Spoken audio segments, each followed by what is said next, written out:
Tonight, we're traveling back 1 billion years to a version of Earth that feels settled and familiar, yet quietly unfinished. This was a planet that had already survived ages of fire and ice. Continents had formed, oceans filled the basins of the world, and life had already learned how to endure. But something was holding it back. The land existed, but it was mostly bare. Wide stretches of rock and soil shaped by wind and rain, with almost nothing rooted to the surface. No trees softened the horizon. No plants stitched the ground together. And nothing larger than microscopic life ever crossed those silent plains. The oceans told a different story. They were alive with tiny organisms, drifting, dividing, and slowly changing the chemistry of the planet. Oxygen was present in the air and water, but not in the gentle balance we depend on today.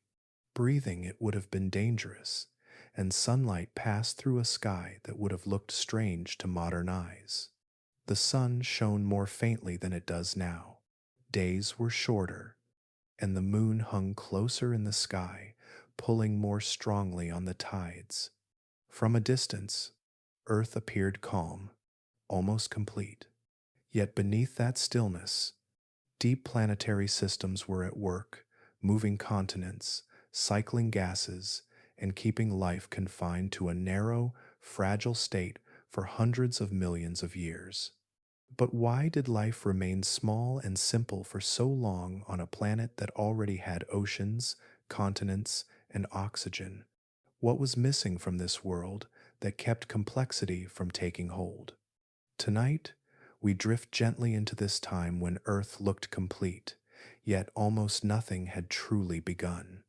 But before we begin, I'd love to know where in the world you're listening from and what time it is there. It is always fascinating to think of these stories being heard across so many different skies. If you enjoy these gentle journeys into Earth's distant past, please do consider leaving a like and subscribing to the channel. Now, take a deep breath, let your shoulders relax, and together, let's step softly into the almost empty world of Earth 1 billion years ago. 1 billion years ago occupies a quiet position in Earth's long memory, not near the dramatic beginning and not close to the familiar present, but settled deep within the planet's middle age. By that time, Earth was already more than 4 billion years old, carrying the accumulated weight of events so ancient they barely resemble the world that followed. Oceans had formed and reformed. Continents had risen, fractured, and wandered across the surface. Atmospheres had thickened, thinned, poisoned life, and then slowly softened again. The planet was no longer young, but it was not yet expressive. It existed in a long pause between creation and consequence. When scientists place this moment on the vast timeline of Earth's history, it appears almost understated. Other eras announce themselves with explosions of diversity, sudden extinctions, or dramatic chemical shifts recorded clearly in stone. This one, by comparison, stretches quietly across immense spans of time. Millions of years pass without obvious landmarks. Layers of rock accumulate with little variation, leaving behind no sudden spikes or sharp boundaries. From a distance, it can seem like a flat line drawn across deep time, steady and uneventful, as if the planet had decided to rest. So much had already unfolded before this quiet midpoint. Earth's early years were violent beyond modern imagination. The surface was once molten, reshaped by impacts from the debris of planetary formation. Entire oceans may have boiled away and later returned. The first continents emerged as fragile rafts of rock, only to be recycled back into the mantle. Life itself appeared astonishingly early, surviving conditions that would erase most modern organisms in moments. Frozen epochs locked the planet in ice nearly from pole to pole. Toxic seas, once dominated by dissolved metals, shifted again and again as chemistry evolved. All of this occurred long before the world reached the calm stretch that surrounded a billion years ago. By contrast, this era feels empty not because nothing existed, but because little changed in ways that leave obvious signatures. Life continued, steady and persistent, but it did so at a scale too small to impress the naked eye. The dominant actors were microscopic, and their achievements unfolded in chemistry rather than form. There were no skeletons to fossilize, no shells to stack into reefs, no forests to reshape the land. Even when change occurred, it did so slowly enough that its traces blended together, smoothing the record until sharp moments became gentle gradients. This sense of emptiness shaped how early scientists understood the period. When geologists first began assembling Earth's history, they relied heavily on what rocks could easily show them. Layers filled with complex fossils drew attention and earned names, while long sequences of relatively uniform stone were treated as intervals between more interesting acts. This vast middle stretch became known informally as a dull chapter, an age defined by what seemed to be missing rather than by what was present. Without obvious markers, it appeared as though life had simply waited there, suspended in time. Yet this perception slowly changed as the tools used to read Earth's past became more sensitive. Chemists learned to extract stories from isotopes locked inside ancient minerals. Biologists began to understand that complexity does not always announce itself through size or motion. Subtle shifts in oxygen levels, nutrient cycles, and cellular organization revealed that this era was quietly transformative. It was not a time of visible spectacle, but of preparation. The absence of dramatic forms masked an intense internal refinement as life experimented with new ways to manage energy, cooperate, and persist in a world that was still learning how to support complexity. Seen this way, a billion years ago is not an empty gap, but a foundation layer, thick and load-bearing. The planet had achieved a rare kind of balance. Catastrophic disruptions became less frequent, allowing long feedback cycles between rocks, oceans, air, and life to settle into rhythm. This stability did not drive immediate innovation, but it allowed slow processes to accumulate without being erased. Chemical gradients sharpened, ecological niches became more predictable. Cellular machinery grew more sophisticated, one quiet improvement at a time, spread across spans of time too long for urgency. The feeling of stillness that surrounds this era is part of its truth. Earth had reached a point where sudden change was no longer constant. Days passed, tides rose and fell, continents drifted, and microbial communities endured without interruption. In this steady state, progress was measured not in leaps, but in patience. What looks like inactivity from afar becomes, when examined closely, an extended act of tuning, as if the planet were adjusting countless small variables until the conditions aligned just right. As scientists revised their understanding, the word boring gradually lost its relevance. The era came to be recognized as one of Earth's most consequential chapters, precisely because it unfolded so slowly. Without this long calm, later explosions of life might never have occurred. The stability allowed complexity to become viable, not through force, but through endurance. Each generation of microscopic life inherited a world slightly more accommodating than the one before, though no single organism could sense the difference. In the immense scale of Earth's history, a billion years ago sits like a deep breath held for longer than expected. It divides a chaotic youth from an expressive future, not with drama, but with quiet persistence. The planet did not rush forward, nor did it retreat. It simply continued, letting time do the work that sudden events could not. In that long continuation, the groundwork of the familiar world was being laid, grain by grain, molecule by molecule, in a stretch of deep time that once seemed empty, but is now understood as essential. The shape of Earth carried a quiet authority, not dramatic or familiar, but deeply influential.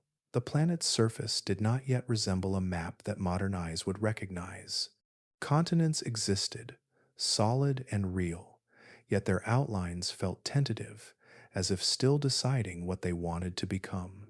Vast stretches of land clustered together in broad assemblies, while smaller fragments drifted nearby, separated by long, shallow seas. Nothing was fixed in place.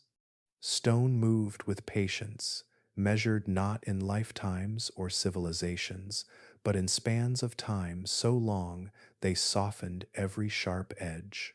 These continental gatherings were not the continents we know today, but earlier arrangements shaped by the slow mechanics beneath the crust. Enormous land masses pressed together, sharing long borders of rock, heat, and pressure.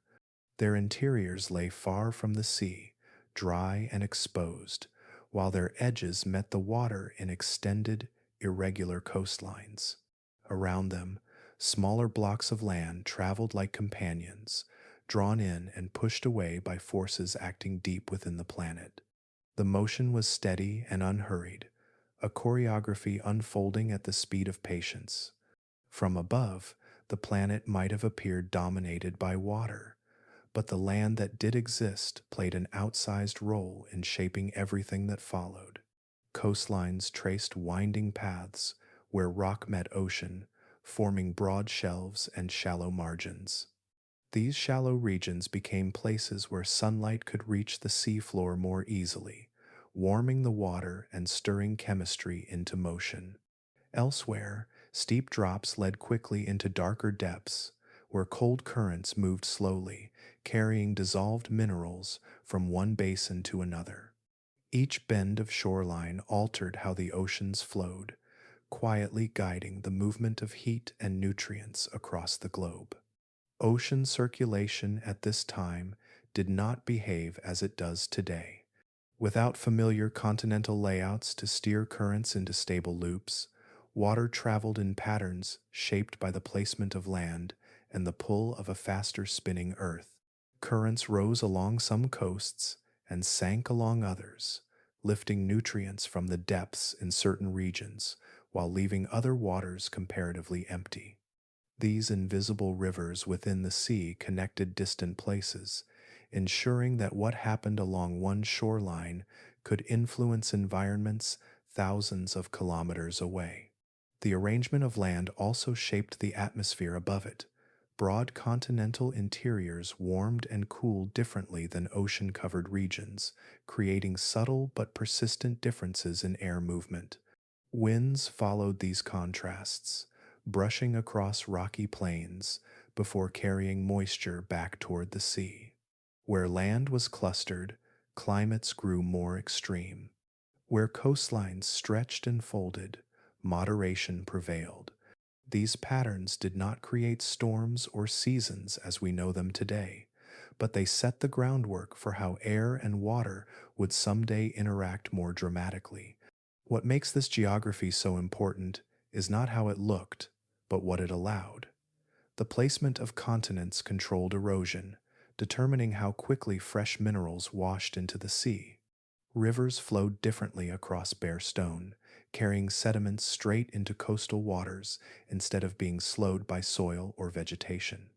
These steady deliveries of material fed chemical cycles that life depended upon, even if no large organism ever noticed.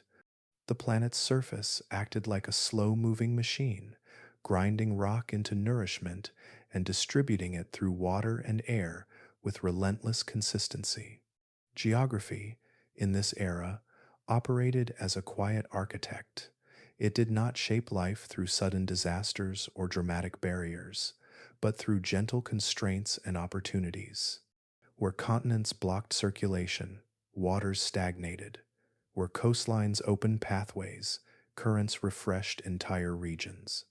Life responded not with movement or adaptation of form, but with persistence, expanding where conditions remained favorable and retreating where chemistry turned against it. The map of survival was drawn not in ink, but in gradients of temperature, light, and dissolved elements. Because these changes unfolded gradually, their influence was easy to overlook. A continent drifting a few centimeters each year does not announce itself. A coastline reshaping ocean flow by a fraction feels insignificant in the moment. Yet over millions of years, these small shifts altered the balance of entire basins. They decided which regions received steady supplies of nutrients and which became quiet backwaters. They shaped how long water lingered near the surface and how deeply oxygen could penetrate below. The future of life was being negotiated through these arrangements long before life itself had the means to respond visibly.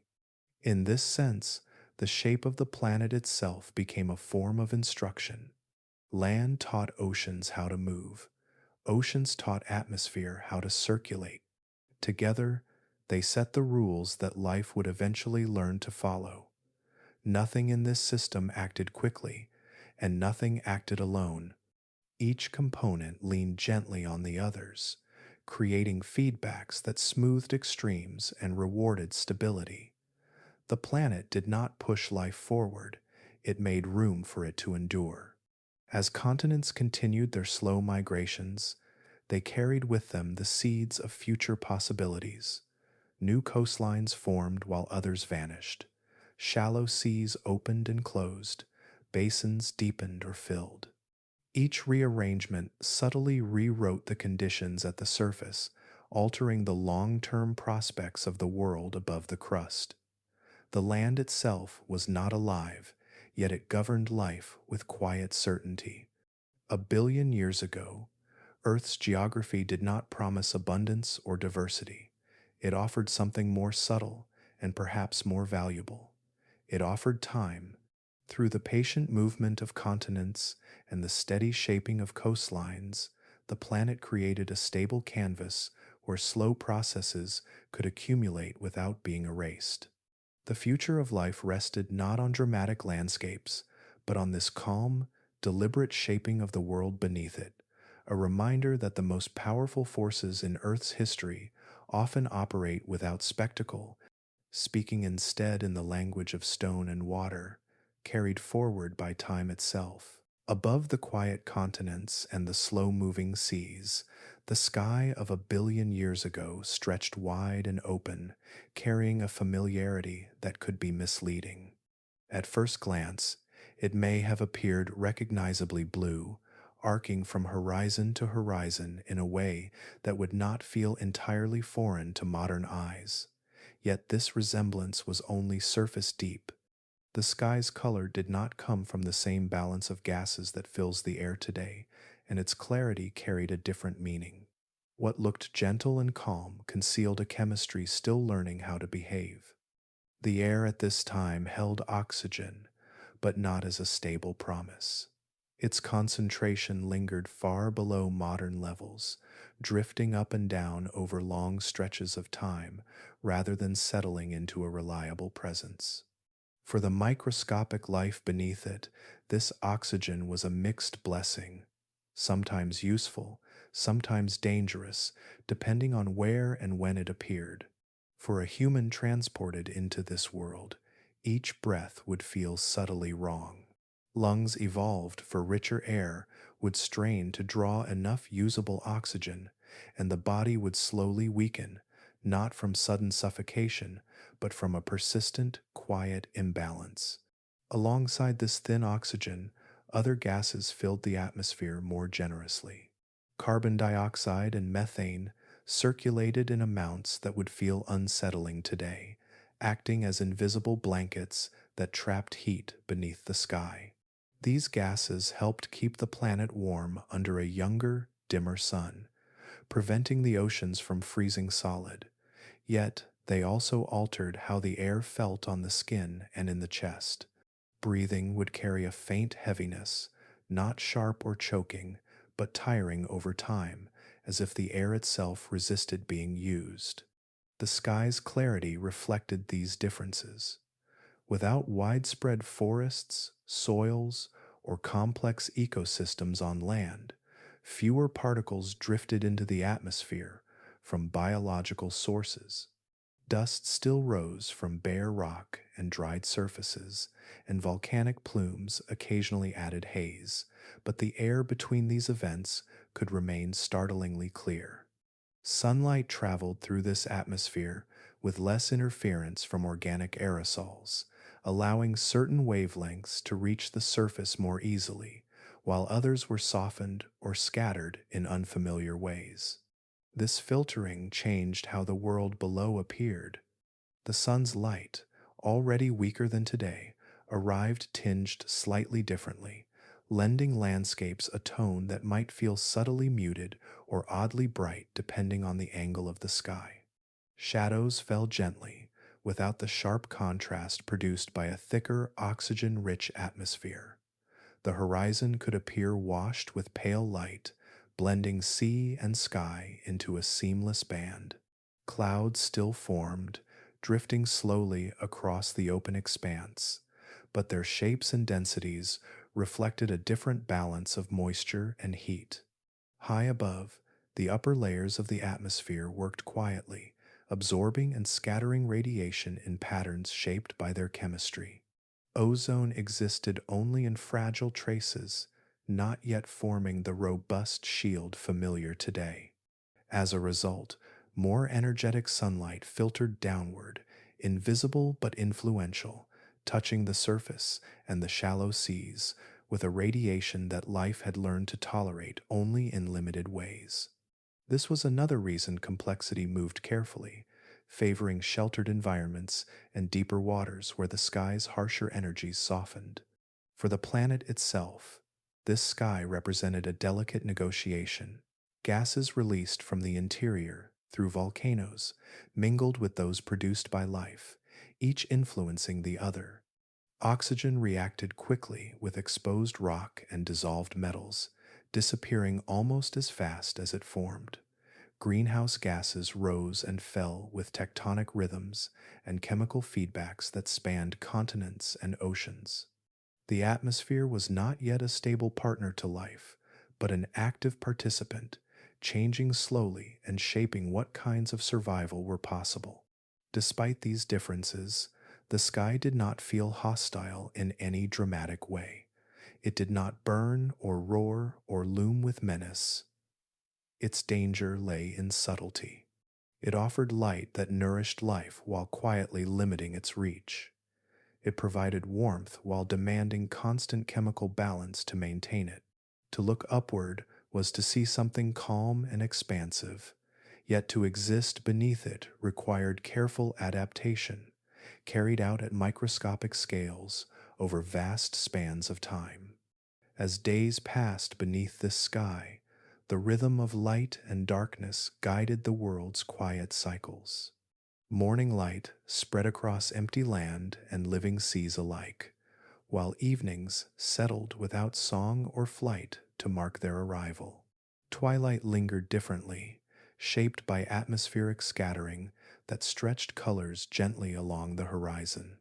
Night fell with stars shining clearly through thinner air, unobscured by moisture or haze, offering a view of the cosmos sharper than most humans would ever know. In this way, the sky of 1 billion years ago stood as a familiar stranger. It resembled the modern firmament enough to invite recognition, yet differed in the details that matter most to life. Its gases, its light, and its gentle hazards formed a ceiling under which Earth learned patience. The atmosphere did not rush toward perfection. It adjusted slowly, responding to the planet below and the life within it, shaping a world that could endure long before it could flourish. The sun rose each day with a softer presence, not weak or distant, but quieter in its power. The light that reached Earth carried less energy than it does now, the result of a star still deep in its own slow evolution. This difference was not dramatic to the eye. Daylight still spread across the seas and bare continents, and shadows still formed and faded. Yet beneath this familiar rhythm, the planet received less warmth with every passing hour, a subtle deficit that could have changed everything. Under a fainter sun, Earth existed closer to the edge of cold than it does today. The energy arriving at the top of the atmosphere was reduced enough that, by simple calculation, the oceans should have struggled to remain liquid. Ice should have crept from the poles toward the equator, locking the planet into a frozen stillness. Yet this did not happen. Water continued to move, to circulate, to host the quiet activity of life. The world remained open rather than sealed, balanced in a way that seems improbable when viewed from the present. This balance emerged from the long conversation between sunlight, atmosphere, and the planet's surface. The reduced brightness of the sun was met by an atmosphere that held heat carefully, allowing warmth to linger rather than escape.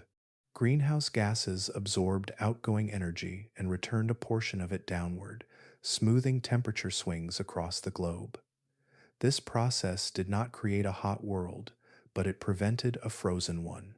The difference between collapse and continuity rested in small margins, maintained steadily across immense spans of time. The oceans played their own role in this quiet stability. Water absorbs heat more slowly than land and releases it just as patiently. Even under a dimmer sun, the seas gathered warmth during daylight and shared it through slow currents that distributed energy across latitudes and depths. Surface waters cooled and sank in some regions, while deeper waters rose elsewhere, carrying stored heat upward. This circulation softened extremes, ensuring that no single region drifted too far into ice-bound silence. Salts and dissolved minerals within the oceans further shaped their resilience. These substances lowered the freezing point of seawater, making it harder for ice to claim large regions all at once. Even as surface temperatures fluctuated, the bulk of the ocean remained fluid, a vast reservoir of motion and chemistry beneath the sky. Life persisted within this moving water, sheltered from the sharper consequences of a fainter sun. The land also contributed in subtle ways. Bare rock reflected and absorbed sunlight differently than modern landscapes covered in vegetation and soil. Darker surfaces gathered heat, while lighter ones sent some energy back into the sky. Over time, weathering altered these surfaces, exposing new rock and producing sediments that influenced how energy moved between land, sea, and air.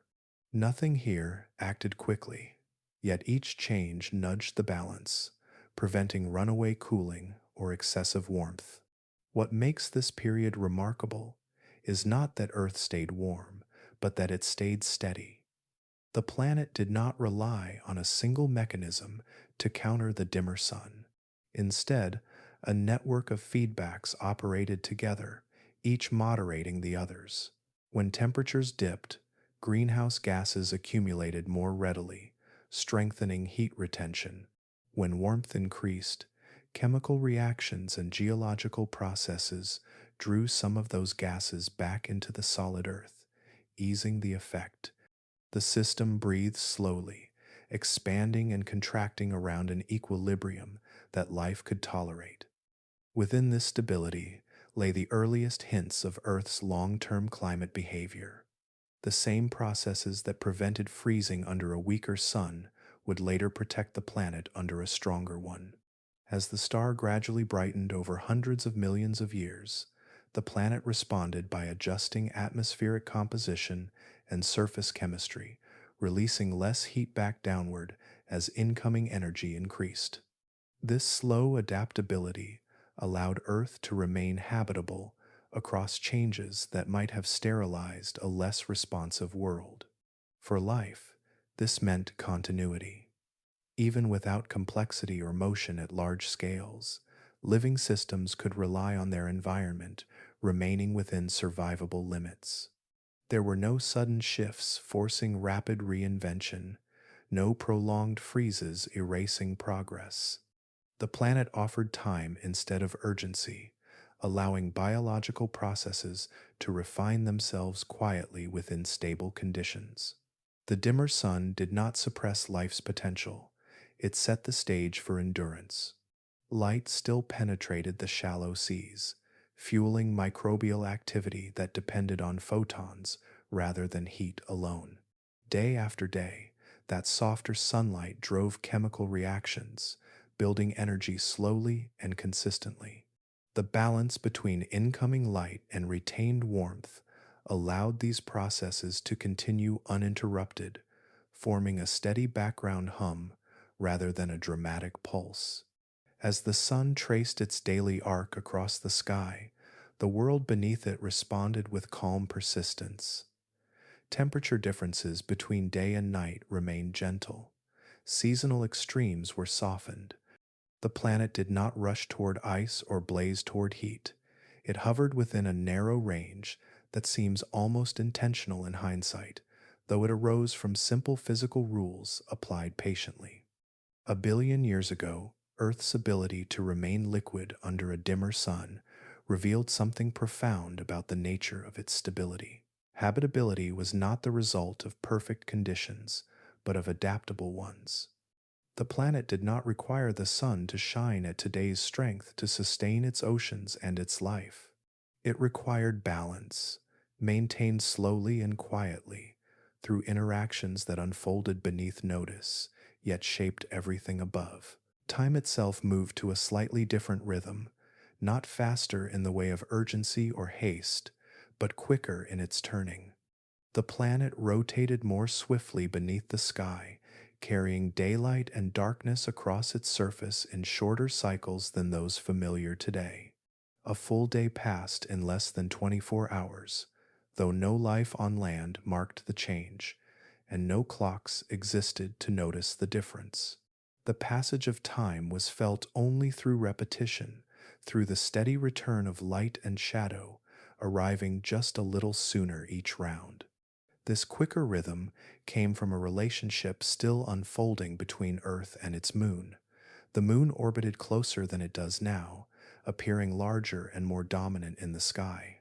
Its gravitational pull reached more deeply into the planet, tugging at oceans and subtly resisting Earth's spin. Over immense spans of time, this interaction would slow the planet's rotation, lengthening days bit by bit. But at this moment in deep time, that slowing was still incomplete. Earth turned with a youthful momentum, carrying its surface forward at a pace that shortened every cycle of light. The faster spin shaped the planet in quiet but persistent ways. Shorter days meant shorter intervals of warming and cooling. Sunlight did not linger as long over any one place before night returned, and darkness never held the surface for extended stretches. Temperature differences between day and night were softened by this quick exchange, preventing extremes from settling in. The planet breathed evenly, warmed and cooled in gentle pulses rather than long inhales and exhales. The moon's closeness did more than influence the length of a day. Its gravity pulled strongly on the oceans, raising tides higher and drawing them farther across the continent's edges. Coastlines experienced regular flooding and retreat, not once or twice each day as now, but with slightly altered timing and greater reach. Shallow seas expanded and contracted rhythmically, exposing broad stretches of seafloor before covering them again. These movements were slow and steady, yet their repetition carved patterns into the margins of the land. In these shallow waters, the faster rhythm of tides mattered deeply. Each rise brought fresh seawater rich with dissolved elements. Each fall left behind warmth and chemistry concentrated in thin layers. Over countless cycles, this motion stirred nutrients and distributed energy through coastal regions. What appeared as simple movement was, in truth, a mixing process that kept large areas of the ocean active rather than stagnant. Life, still small and simple, depended on these patterns without ever sensing the forces that shaped them. The moon's gravitational influence also affected the planet's interior in subtle ways.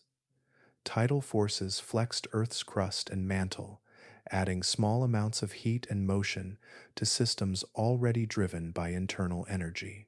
These stresses did not fracture the planet or trigger constant upheaval, but they contributed to the slow recycling of materials between the surface and the depths below. The spin of the planet, the pull of the moon, and the movement of molten rock were linked in a quiet exchange that maintained long-term stability. For any observer transported into this ancient world, the difference in time would be barely noticeable at first.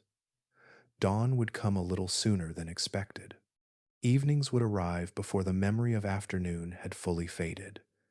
Over many days, the rhythm might feel compressed, as if the planet were gently urging everything forward, though nothing appeared hurried. Without schedules or expectations, the shortened day would simply be the natural pace of existence. This subtle difference shaped biological rhythms as well, even though life had not yet learned to respond in complex ways. Cycles of light and dark still guided cellular processes, setting tempos for energy production and rest. With nights shorter and days brief, these cycles repeated more often, offering more frequent opportunities for chemical activity driven by sunlight. Over immense time, this repetition mattered. Small advantages compounded quietly, woven into the fabric of life's slow persistence. Time, in this era, was measured less by duration and more by consistency. The faster spin did not make the world feel rushed, it made it regular. Each day resembled the last, and the one before that, with little variation to disturb the pattern.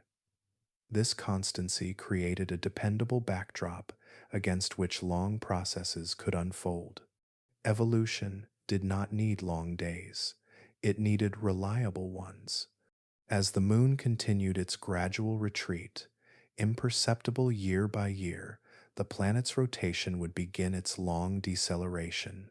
Days would lengthen, tidal ranges would soften, coastlines would experience different rhythms. But at 1 billion years ago, this future had not yet unfolded. The Earth and Moon remained closer partners, locked in a gravitational dance that set the pace of time itself.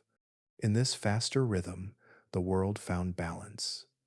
Shorter days, stronger tides, and steady repetition combined to produce an environment that changed gently rather than abruptly. Time flowed smoothly, not stretched thin nor compressed harshly, but tuned to a cadence that allowed the planet to endure. Beneath the turning sky and the watchful moon, Earth continued its quiet preparation, guided not by speed or slowness, but by a rhythm that felt complete in its moment, carrying the long dream of the planet forward, one shortened day at a time. The oceans carried life everywhere, yet almost nowhere could that life be easily seen. From the surface, the water appeared calm and open, stretching to distant horizons without disturbance. Beneath that smooth skin, the sea was alive with activity, but not with motion in the way modern oceans display it. There were no bodies cutting through water, no flashes of fins, or quick turns of muscle.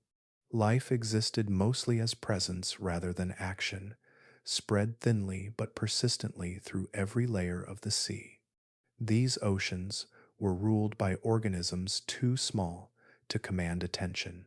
Countless microscopic forms drifted within the water column, suspended between surface and depth, carried by currents rather than propelled by intention. They gathered energy quietly, drawing from light or chemistry, dividing slowly and steadily. Their world was measured in gradients rather than distances, in shifts of light, temperature, and dissolved elements rather than landscapes. To them, the ocean was not empty or vast. It was immediate and intimate, filled with surfaces, boundaries, and opportunities invisible at larger scales. Along the seafloor, life took on different postures but remained equally restrained. Microbial mats spread across rock and sediment, forming soft, layered carpets that clung tightly to the ground. These communities did not wander. They stayed anchored, growing upward or outward as conditions allowed. Grain by grain, layer by layer, they built structures that seemed almost geological, blending life into stone. In places where shallow waters allowed more light to reach the bottom, these mats thickened and expanded, becoming living skin stretched across the planet's submerged edges. What the oceans lacked was as important as what they held. There were no swimming animals tracing paths through open water. No shells collected calcium into hard protection. No reefs rose toward the surface to reshape coastlines. The complex architecture that later life would construct simply had not arrived. Without hard parts, little remained behind to alter currents or create shelter. The ocean floor stayed relatively smooth, shaped mostly by physical forces rather than biological ones. Movement, when it occurred, was gentle and indirect. Organisms drifted because water moved, not because they chose a direction. Cells sank slowly when they grew heavier, then rose again when currents lifted them. Some life clung to surfaces, relying on passing flows to deliver nutrients and remove waste. Motion existed, but it belonged to the ocean itself rather than to its inhabitants. Life adapted to movement rather than generating it. This stillness shaped how energy moved through the sea.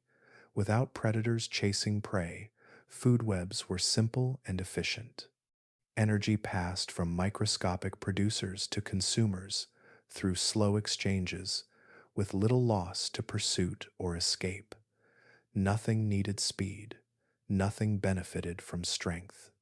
Survival favored patience and resilience, the ability to remain in place and endure changing chemistry rather than to outpace danger. The absence of large movement also meant the oceans were quiet in a literal sense. No vibrations from swimming bodies disturbed the water. No collisions or bursts of speed stirred sediment into clouds. Sound existed only as the low murmur of water shifting, the distant echo of geological processes beneath the seafloor. For millions of years, the dominant activity in the oceans left no ripples large enough to notice. Despite this calm, the seas were far from stagnant. Currents circulated nutrients across basins, tides mixed shallow waters, and temperature differences drove slow vertical motion. These processes ensured that life, though passive in form, remained dynamic in effect. Microorganisms altered the chemistry of the water around them, changing concentrations of gases and minerals with each cycle of growth and decay. Over time, these changes accumulated, subtly transforming entire regions of ocean. The slow pace of life also reflected the limits imposed by energy and oxygen. With lower oxygen availability, large bodies would have struggled to support active movement. Speed requires fuel, and fuel was scarce in forms that could support complexity. Remaining small was not a failure of evolution, but a fitting response to the conditions of the time. Life matched the environment precisely, neither exceeding nor underusing what the planet could offer. In shallow seas along continental margins, these conditions created vast expanses of low-relief habitats. Sunlight reached downward, feeding surface communities that shaded those below. Each layer adapted to its position, forming quiet vertical ecosystems stacked gently through the water. Time passed not in dramatic events, but in the accumulation of subtle differences between one layer and the next. Viewed as a whole, the oceans of this era resembled a living mist more than a bustling world. Life was everywhere, but it did not announce itself. It shaped the planet through numbers rather than through presence, through persistence rather than motion. The seas were alive not because they churned with visible activity, but because they never truly rested. As currents continued their slow circuits and tides rose and fell along bare shores, the ocean carried on in this restrained state. Life drifted, clung, and endured, content within boundaries set by physics and chemistry. In the stillness of these waters, the groundwork for later movement was being laid, not through speed or struggle, but through countless quiet repetitions, woven into the fabric of the sea itself. Long before size or speed ever mattered, the planet learned to change itself through beings too small to notice. At 1 billion years ago, microbial life was not merely present within Earth systems, it was deeply woven into them.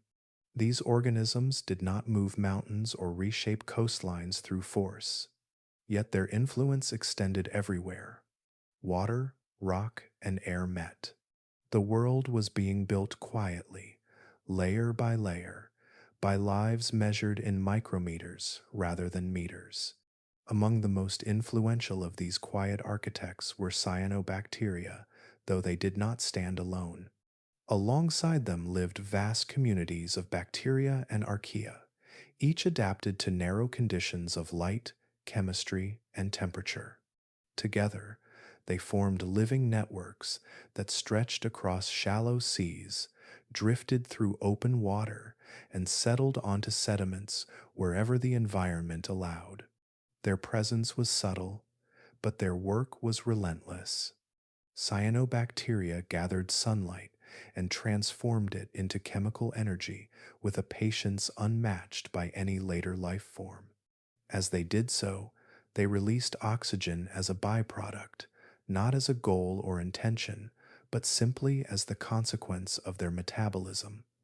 This oxygen did not immediately accumulate in the air. It reacted with minerals, dissolved metals, and organic matter, vanishing almost as soon as it appeared. Yet over immense spans of time, the steady output from countless microbial communities began to shift the balance. Chemistry adjusted slowly, responding to this persistent input in ways that reshaped the planet from the inside out. In the oceans, microbial life altered the composition of seawater itself. Metabolic processes changed the availability of nutrients, determined which elements remained dissolved, and influenced how minerals settled onto the seafloor. Microbial mats trapped sediments, creating layered deposits that recorded their presence long after the organisms themselves were gone. Each layer represented not an event, but a continuation, a record of life quietly repeating its work across days that passed slightly faster than those of today. The influence of microbes extended beyond water. On exposed rock surfaces, microbial communities formed thin films that interacted directly with stone. Through chemical exchange, they accelerated weathering, breaking down minerals and releasing elements that would later wash into the sea.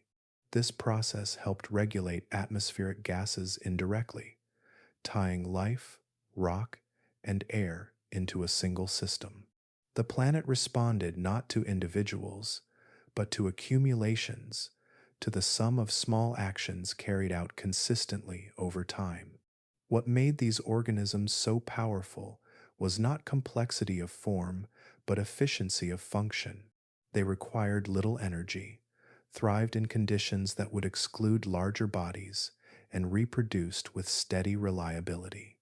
Their success was not dramatic, but complete. Wherever conditions allowed chemistry to proceed, microbes found a way to persist. They colonized environments that later life would find marginal or hostile, extending the reach of biology into nearly every corner of the planet. In doing so, microbes controlled the pace of change. Oxygen rose slowly because it was produced slowly and consumed eagerly by the planet itself. Nutrients cycled patiently because microbial metabolism favored balance over excess. Nothing here moved toward climax or collapse. Instead, Earth entered a long equilibrium guided by microscopic decisions repeated countless times. Compared to this influence, size would have meant very little. There were no large organisms capable of matching the reach of microbial life, not in numbers, not in adaptability, and not in endurance. Large bodies require stable conditions to survive. Microbes create those conditions. They prepare environments quietly, adjusting chemistry until complexity becomes possible. In this era, they were not supporting actors waiting for something greater. They were the main architects of Earth's habitability. The planet itself became a product of microbial labor. Atmospheres evolved through their metabolic outputs.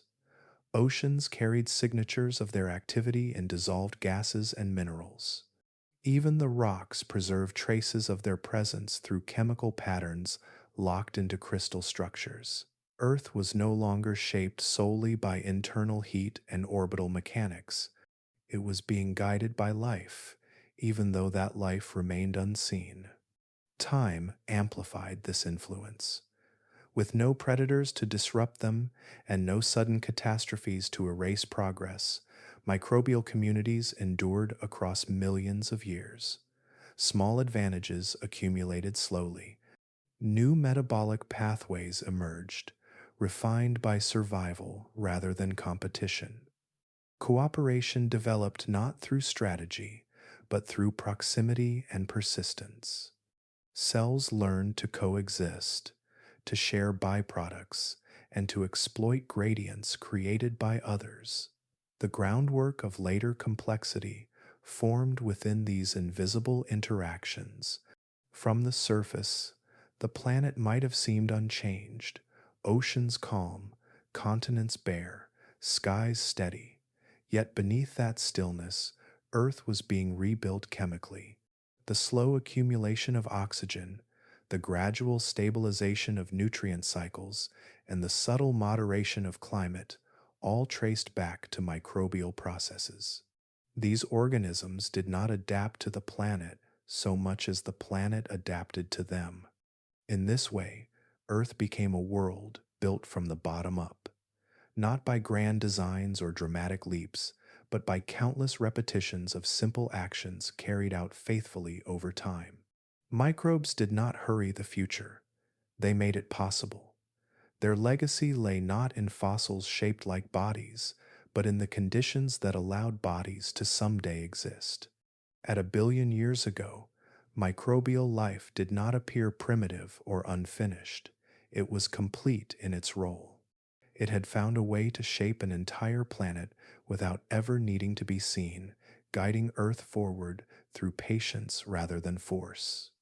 The world rested in their care, quietly becoming something more, even as nothing on the surface seemed to change. Oxygen lingered in Earth's systems like a promise still learning its shape.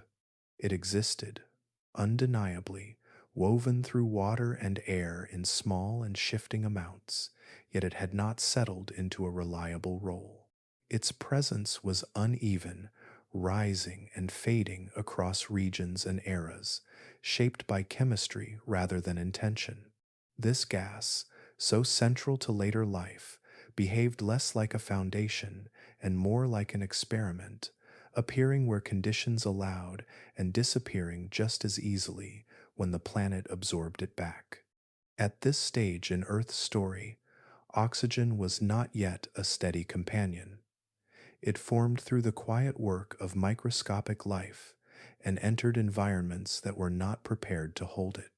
Much of it reacted immediately with exposed rock, dissolved metals, and ancient organic matter, binding itself into solids or vanishing into compounds that locked it away. What remained behind fluctuated, sometimes gathering in shallow waters or surface air, sometimes collapsing back into scarcity.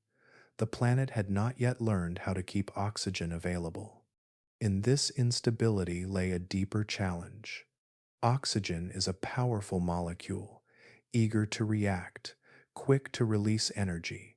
For early life adapted to oxygen-poor environments, its sudden abundance could be harmful. Cells built for gentler chemistry found their internal machinery strained by its presence. Reactions accelerated beyond control. Structures were damaged. In this sense, oxygen acted not as a gift, but as a threat, a substance whose potential benefits came bundled with serious risks. This made timing critical. The planet could not simply flood itself with oxygen and expect life to follow. Instead, it needed to change alongside this gas, building protections, controls, and pathways that could harness its energy without being destroyed by it. That process unfolded slowly. Life learned, molecule by molecule, how to cope with oxygen's volatility. Proteins evolved to shield sensitive reactions. Compartments formed within cells, separating dangerous chemistry from fragile components. None of this happened quickly, and none of it left obvious marks on the landscape. While oxygen production continued steadily, its use lagged far behind. The long delay between making oxygen and benefiting from it stretched across hundreds of millions of years. During this time, oxygen hovered at the edge of usefulness, present enough to alter chemistry, but not yet accessible as a reliable energy source. It influenced mineral formation, changed the color of rocks, and modified ocean layers, all while remaining just beyond the reach of most living systems. This delay was not wasted time. It allowed Earth to adjust its internal balances. As oxygen rose and fell, feedbacks developed between atmosphere, ocean, and crust. Sinks formed that could absorb excess oxygen when it spiked. Reservoirs developed that could release it slowly when levels dropped. The planet experimented with breathing before it ever learned how to inhale deeply. In the oceans, oxygen's presence created new boundaries. Upper layers sometimes held traces of it, while deeper waters remained dark and anoxic. These layered conditions shaped where life could persist, favoring organisms that tolerated sharp chemical contrasts. Over time, this separation encouraged specialization, pushing life to adapt to narrow niches rather than broad environments. Diversity grew not in size, but in strategy.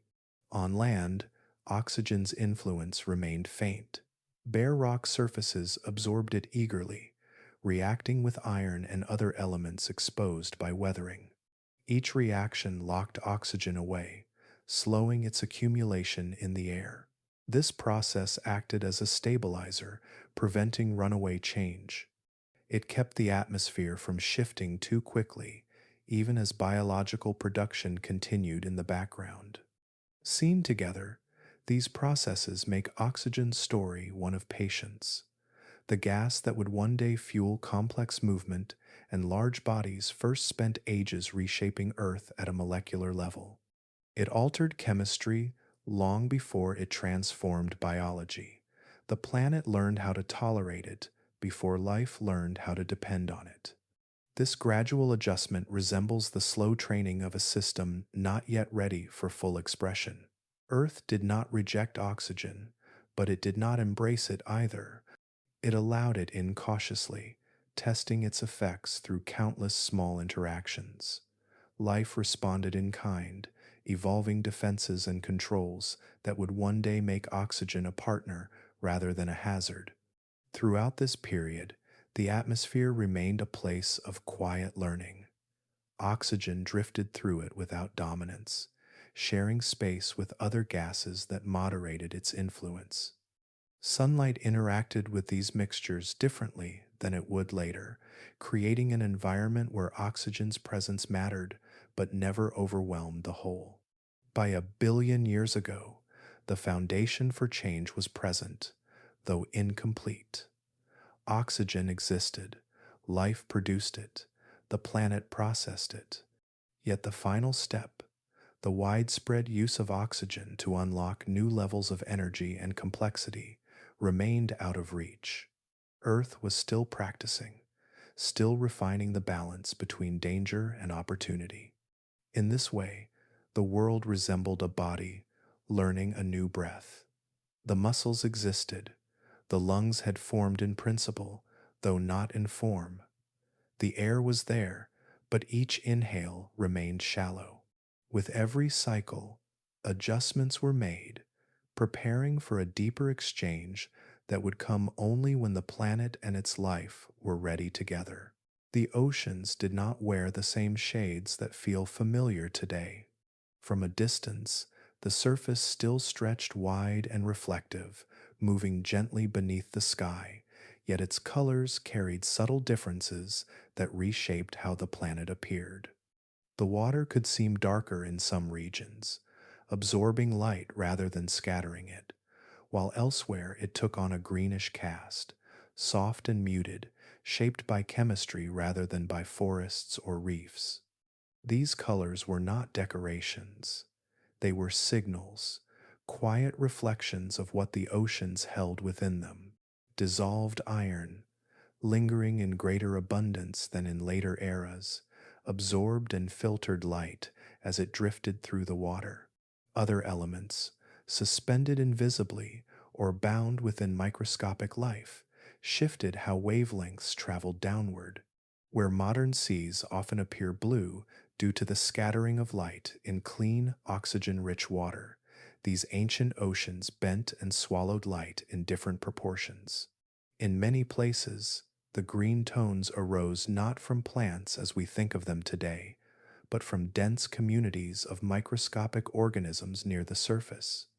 These organisms gathered sunlight efficiently, absorbing certain colors and reflecting others. As light struck the water, it interacted first with these living layers, and the color that returned to the sky carried their influence. The sea itself became a kind of lens, shaped by biology even before biology could be seen. Elsewhere, darker waters hinted at depth and chemistry combined. Where oxygen was scarce and dissolved metals remained stable, light faded more quickly as it descended. Sunbeams slipped beneath the surface and vanished into shadow sooner than expected. These waters felt heavy with history, holding on to ancient conditions that resisted change. They did not sparkle or glow. They absorbed and endured. As sunlight touched the surface each day, it revealed a world that felt almost recognizable, yet subtly displaced. Reflections still shimmered, waves still caught light at changing angles, but the palette was restrained. Blues leaned toward gray or green, brightness softened. The ocean did not gleam with tropical clarity. It appeared thoughtful, layered, and deep, as though light itself slowed when entering it. This interaction between light and water shaped how energy moved through the sea. Photosynthetic life clustered where the spectrum favored their needs, forming invisible bands that followed coastlines or currents. Some wavelengths penetrated deeper than others, creating vertical zones of activity stacked gently through the water column. Life arranged itself not by geography alone, but by color and light availability, responding to subtle shifts that repeated day after day. Chemical differences between regions further complicated this visual mosaic. Waters rich in certain minerals reflected light differently than those dominated by organic matter. River inputs carried dissolved elements from bare rock into coastal seas, tinting them faintly before currents spread and diluted their influence. Volcanic activity altered chemistry regionally, changing watercolor for long periods without leaving obvious surface signs. Each ocean basin developed its own muted character. Despite these differences, nothing about the seas appeared dramatic or chaotic. The colors blended softly, transitioning from one tone to another without sharp boundaries. There were no coral reefs to interrupt light, no schools of fish flashing silver beneath the surface. The ocean surface remained largely unbroken, allowing its color to speak quietly rather than compete for attention. To a modern observer, this world might feel familiar for a moment, then gradually unsettling. The horizon still curved gently, waves still whispered against rock. Yet the absence of bright blues and clear shallows created a sense that something essential was missing. The seas felt older, less polished, carrying a memory of conditions not yet refined by later life. The sky above mirrored this difference. Reflected light carried the ocean's altered tones upward, tinting the lower atmosphere subtly. Sunsets and sunrises drew color not only from the air, but from the water below, blending hues that would later shift as chemistry evolved. The planet's surface and atmosphere remained in conversation, exchanging color as well as energy. These visual differences mattered more than appearance alone. Color shaped how heat was absorbed, how light driven reactions unfolded, and how stable surface temperatures remained. Darker waters absorbed more warmth, helping maintain liquid conditions under a softer sun. Greener waters indicated active biology, quietly contributing to global cycles through countless repetitions invisible to the eye. Over time, these ancient seas trained the planet in subtle balance. They moderated light, stored heat, and supported life without spectacle. Their colors reflected restraint rather than abundance, patience rather than urgency. The ocean did not yet advertise life with brilliance. It carried it quietly, wrapped in tones shaped by chemistry and time. A billion years ago, Earth's seas offered a world that looked almost right at a glance, yet never fully aligned with expectation. The difference was not in motion or scale, but in color and depth, in the way light behaved after crossing the surface.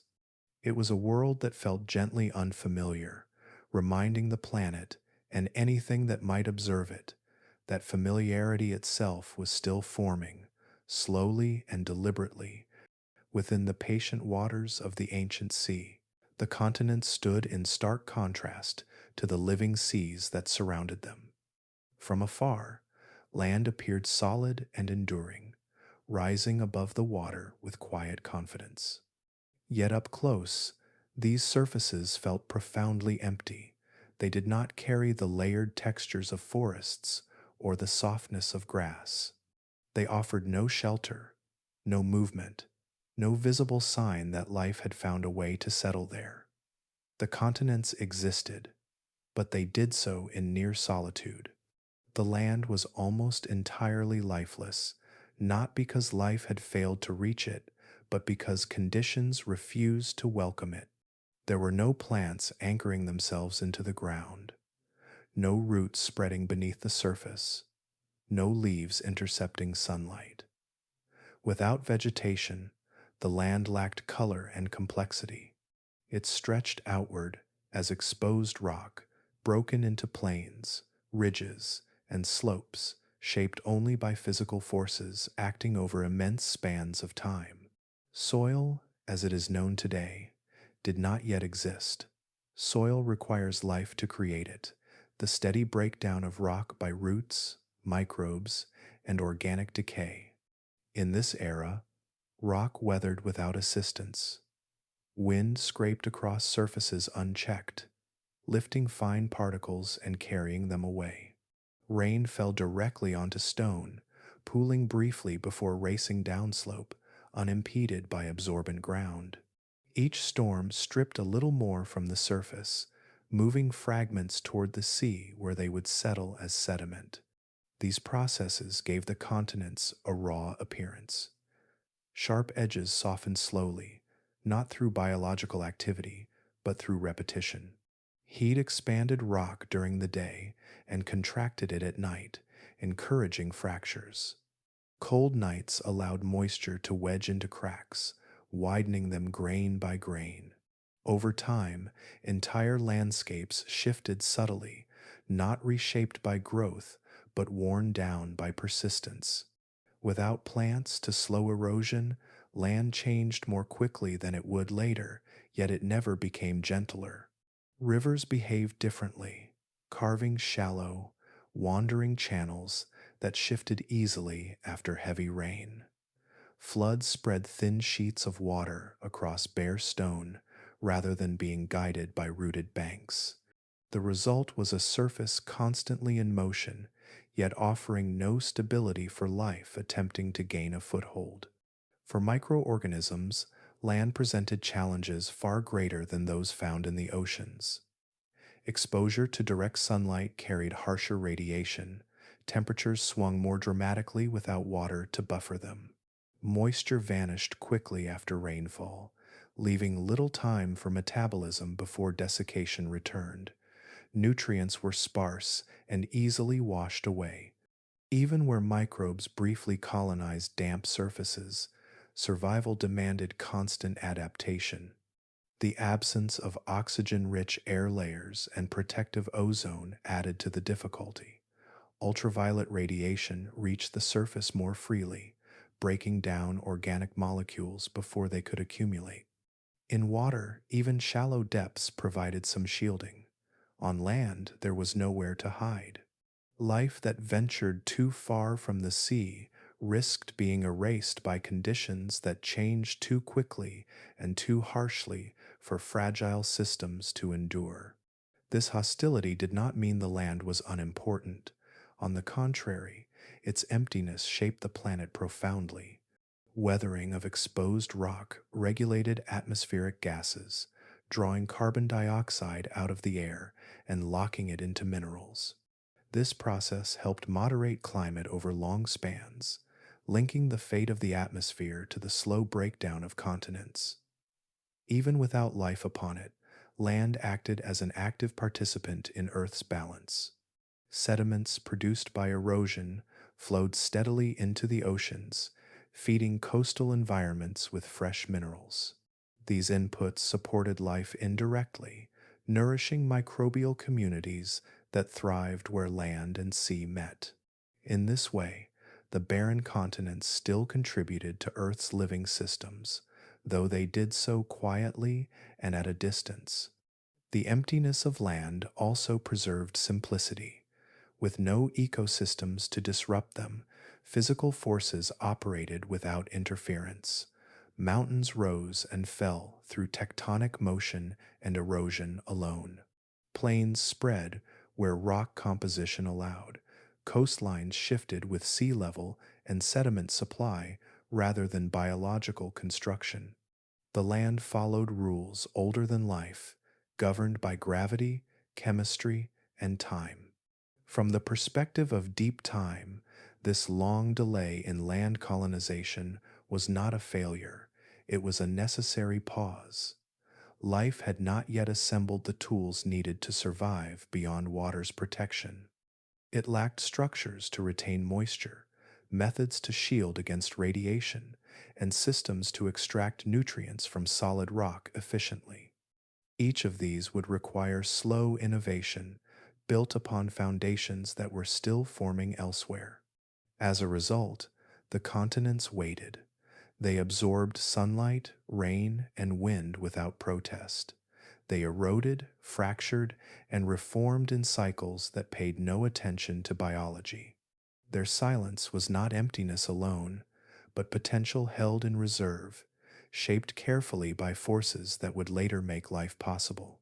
1 billion years ago, to walk across land would mean moving through a world stripped to essentials. Rock underfoot, sky overhead, water passing through only briefly. Nothing rooted, nothing growing, nothing responding. Yet in this stark simplicity, Earth prepared itself. The continents learned how to weather, how to regulate gases, how to feed the seas. They stood bare not because they were forgotten, but because the moment for life upon them had not yet arrived. Rain still fell 1 billion years ago, arriving from the same sky that carried clouds across the planet today. Water lifted from the oceans, cooled, gathered, and returned to the surface in long, patient cycles. From a distance, A storm might have looked familiar, gray sheets moving steadily across bare continents, lightning flickering within heavy clouds. Yet when the rain touched land, everything about its journey changed. There were no leaves to catch it, no branches to slow its fall, no soil to soften its impact. Each drop met stone directly, beginning a very different conversation between sky and ground. Without forests or grasslands, rain struck the surface with full force. Droplets splashed against exposed rock, spreading outward in thin, fast moving films. Water did not linger. It could not soak into soil that did not yet exist, nor be held by tangled roots or porous ground. Instead, it raced across the land almost immediately, gathering into rivulets that formed and vanished with each storm. The sound of rainfall, if anyone could have heard it, would have been sharper and more immediate, water meeting stone again and again without interruption. This direct contact changed how erosion worked. Rock broke down not through gradual nurturing by living systems, but through constant physical stress. Rain dissolved minerals, loosened fragments, and carried them away before they could settle. Wind followed after storms, lifting dried particles and scattering them across open plains. With no plant roots to hold the ground together, the land remained fragile, its surface always ready to move. Rivers formed quickly and behaved unpredictably. After heavy rainfall, water surged across wide areas, carving shallow channels that shifted location with each major storm. These rivers were not stable paths etched patiently through soil. They were temporary routes, responding immediately to rainfall and disappearing just as quickly when conditions changed. Their banks were loose and easily altered, collapsing inward or spreading outward depending on the flow. Floods did not confine themselves to narrow valleys. With nothing to guide or restrain them, waters spread broadly across the landscape, washing over rock surfaces in thin sheets. As the water retreated, it left behind fresh patterns of erosion rather than fertile plains. Each flood rewrote the surface, erasing the traces of the last one. Over time, this constant rearrangement prevented any lasting structures from forming. Sediments traveled rapidly toward the sea. Grains of sand, fragments of mineral, and dissolved elements were swept from continents and delivered to coastal waters without delay. This steady supply fed the oceans with material that life could use, even as the land itself remained empty.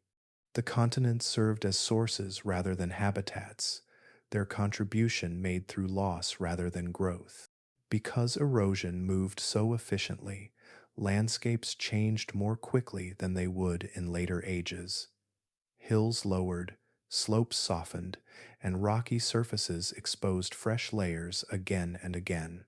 Mountains still rose through tectonic forces, but rain began wearing them down almost as soon as they appeared.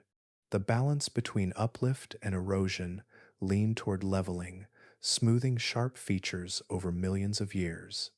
The absence of vegetation also meant that rainwater carried little organic matter. Rivers did not darken with soil or leaf debris.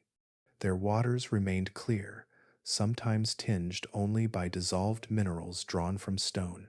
When they reached the sea, they altered chemistry without adding life of their own. The boundary between land and ocean remained stark, defined by rock meeting water rather than by ecosystems blending the two. Rainfall patterns themselves were shaped by this barren surface. Without forests to release moisture gradually back into the air, evaporation behaved differently. Water returned quickly to the oceans, rather than being recycled locally. Storms depended more heavily on oceanic evaporation, tying weather patterns closely to the rhythms of the sea. The land did not yet participate fully in regulating climate through vegetation.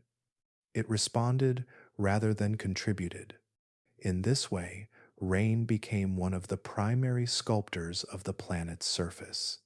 Each storm acted like a brief but effective tool, chipping away at continents and redistributing their substance.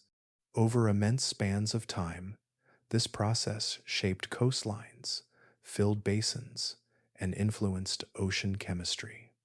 Rain did not build landscapes upward, it wore them down and spread them outward. Yet this was not destruction without purpose. The faster reshaping of land prepared the planet quietly. By breaking rock into finer material and transporting minerals into the seas, rainfall helped drive chemical cycles essential to life. The continents learned how to weather themselves, how to interact with atmosphere and ocean in balanced exchange. The absence of life on land made these processes simpler and more direct, allowing physical forces to dominate without resistance. A billion years ago, rain fell on a planet that answered without voice or growth. Water moved swiftly, carrying the shape of storms into the shape of the land. Rivers formed, wandered, and vanished. Surfaces shifted continually, reshaped by each passing cloud. The silence of the continents did not make rainfall insignificant. It made its effects more immediate, writing and rewriting Earth's surface over and over, preparing the ground patiently and relentlessly for a future still far beyond the horizon. Deep beneath the still continents and quiet seas, Earth's interior remained active, carrying a slow, steady heat that never truly rested. A billion years ago, this heat found expression through volcanoes, not always violent or spectacular, but frequent and persistent enough to shape the planet in lasting ways. They rose along fractures in the crust, at the edges of drifting land masses, and beneath the oceans themselves, quietly reminding the surface that the planet was alive far below. Volcanic activity did not arrive as a single dramatic event. It unfolded as a continuous background presence. Lava seeped and flowed, ash settled gently across rock and water, and gases escaped upward through cracks invisible from afar. Some eruptions reshaped local landscapes, burying bare stone under fresh layers of cooled rock. Others left subtler traces, releasing heat and chemistry without leaving obvious scars. Together, they formed a planetary heartbeat, slow and steady, pulsing energy into the surface world. The gases released by volcanoes played a crucial role in shaping the atmosphere. Carbon dioxide rose steadily from Earth's interior, joining the air and helping to retain warmth beneath a dimmer sun. Water vapor followed, reinforcing cloud formation and rainfall cycles. Other gases, including sulfur compounds, entered the sky in smaller amounts, influencing chemistry and sunlight in localized regions. Each release altered the balance slightly, adjusting temperature, pressure, and the composition of the air over long spans of time.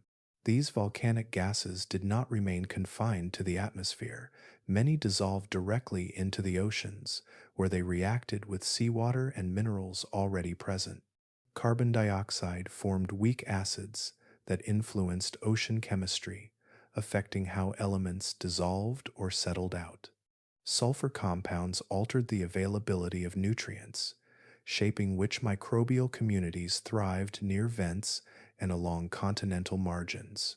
The sea absorbed these inputs patiently, spreading them through slow currents until their influence reached far from their source. Underwater volcanism added another layer to this story.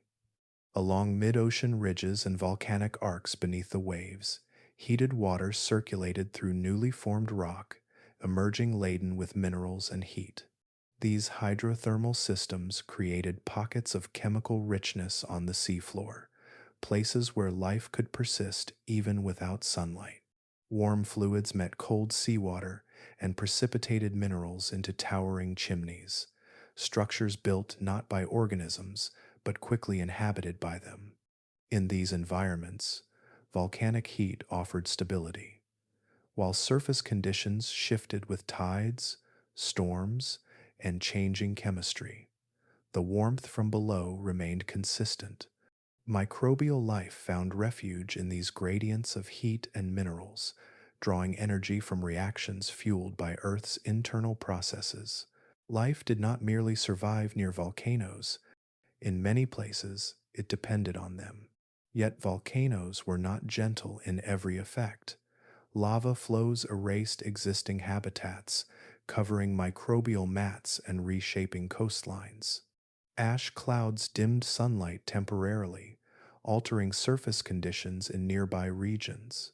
Acidic gases could stress ecosystems not adapted to sudden change.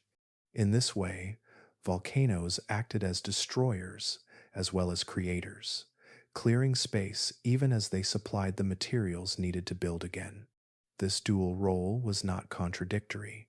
It was part of how Earth regulated itself.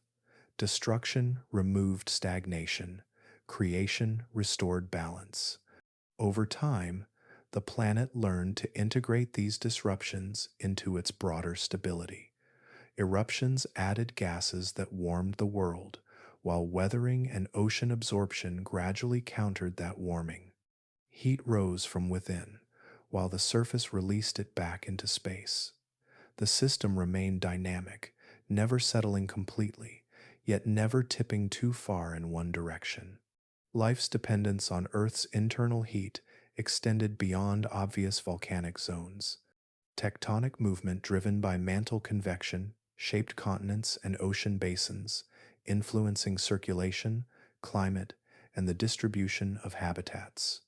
Without this internal energy, the planet's surface would have become static, its chemistry locked in place.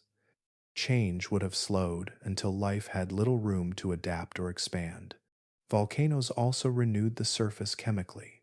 Fresh rock exposed by eruptions provided new material for weathering, releasing elements that flowed into oceans and fed biological processes.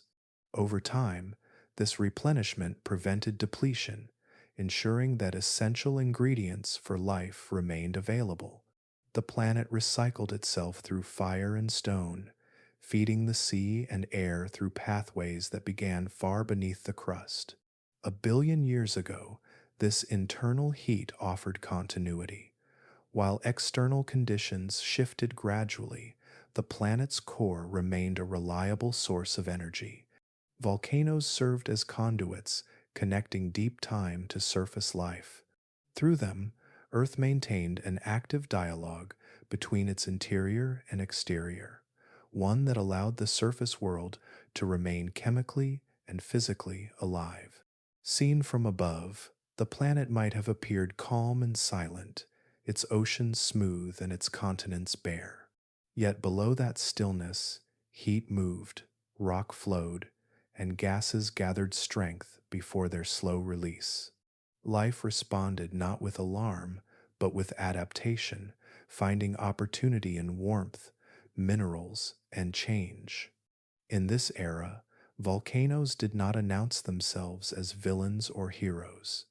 They were simply part of Earth's character, expressions of a planet that refused to cool into dormancy. Through their steady presence, they shaped atmosphere and ocean alike, challenged life and sustained it, and ensured that the world remained dynamic enough to continue its long preparation. Earth's internal fire did not rush the future, but without it, the future would never have been possible. Beneath the stillness of the continents and the patient movement of the seas, a quiet motion continued without pause. 1 billion years ago, Earth's surface was never truly at rest. The continents, though vast and seemingly immovable, drifted slowly across the planet, carried atop plates that moved at speeds comparable to those of today. This motion was almost impossible to sense in any single lifetime, yet over millions of years it reshaped the face of the world with steady determination. This movement did not announce itself dramatically. There were no sudden rearrangements, no hurried collisions played out on human timescales. Instead, land masses slid gradually, closing some ocean basins while opening others, pressing together before easing apart again. Coastlines shifted not because waves carved them overnight, but because the ground beneath them slowly changed its position relative to the sea. The planet's surface behaved like a living map, redrawn patiently, line by line. This drifting mattered most in its long reach. As continents moved, they carried climates with them. Land that began near warmer latitudes could migrate toward cooler ones, altering patterns of temperature and rainfall. Likewise, regions that once sat beneath cooler skies could find themselves gradually warmed. These changes unfolded so slowly that life could adjust rather than be overwhelmed, responding through quiet adaptation rather than crisis. Plate tectonics also governed the exchange of material between Earth's surface and its interior. Where plates collided, one could be pushed downward, carrying sediments, water, and carbon rich material back into the mantle. This process did not erase material, it recycled it. Elements that once rested beneath oceans or on land were drawn downward, heated, transformed, and eventually returned through volcanic activity elsewhere. The planet maintained balance by never allowing its surface to become chemically exhausted. Through this recycling, tectonics played a central role in stabilizing climate across deep time. Carbon dioxide, released into the atmosphere through volcanism, warmed the planet, while weathering of uplifted rock drew that gas back out of the air and locked it into minerals. This exchange acted like a slow thermostat, adjusting conditions over millions of years rather than decades. When temperatures drifted upward, weathering intensified. When they fell, volcanic release gained relative influence. The system corrected gently, keeping Earth within livable bounds even under a changing sun. A billion years ago, this balance was already well established. The planet had learned how to manage itself without urgency. No single eruption or collision dictated the climate's future. Instead, countless small motions accumulated, each contributing to an equilibrium that favored persistence over extremes. Life depended on this steadiness, not because conditions were perfect, but because they remained workable long enough for slow biological processes to continue. Earth's ability to recycle its surface set it apart from many other worlds. Without plate tectonics, continents would weather down and remain flattened, their nutrients leached away and never replaced. Atmospheres would drift toward chemical extremes with no effective means of correction. On Earth, nothing was allowed to remain static for too long. Old crust was replaced by new. Ocean floors were renewed. Mountains rose, eroded, and rose again elsewhere.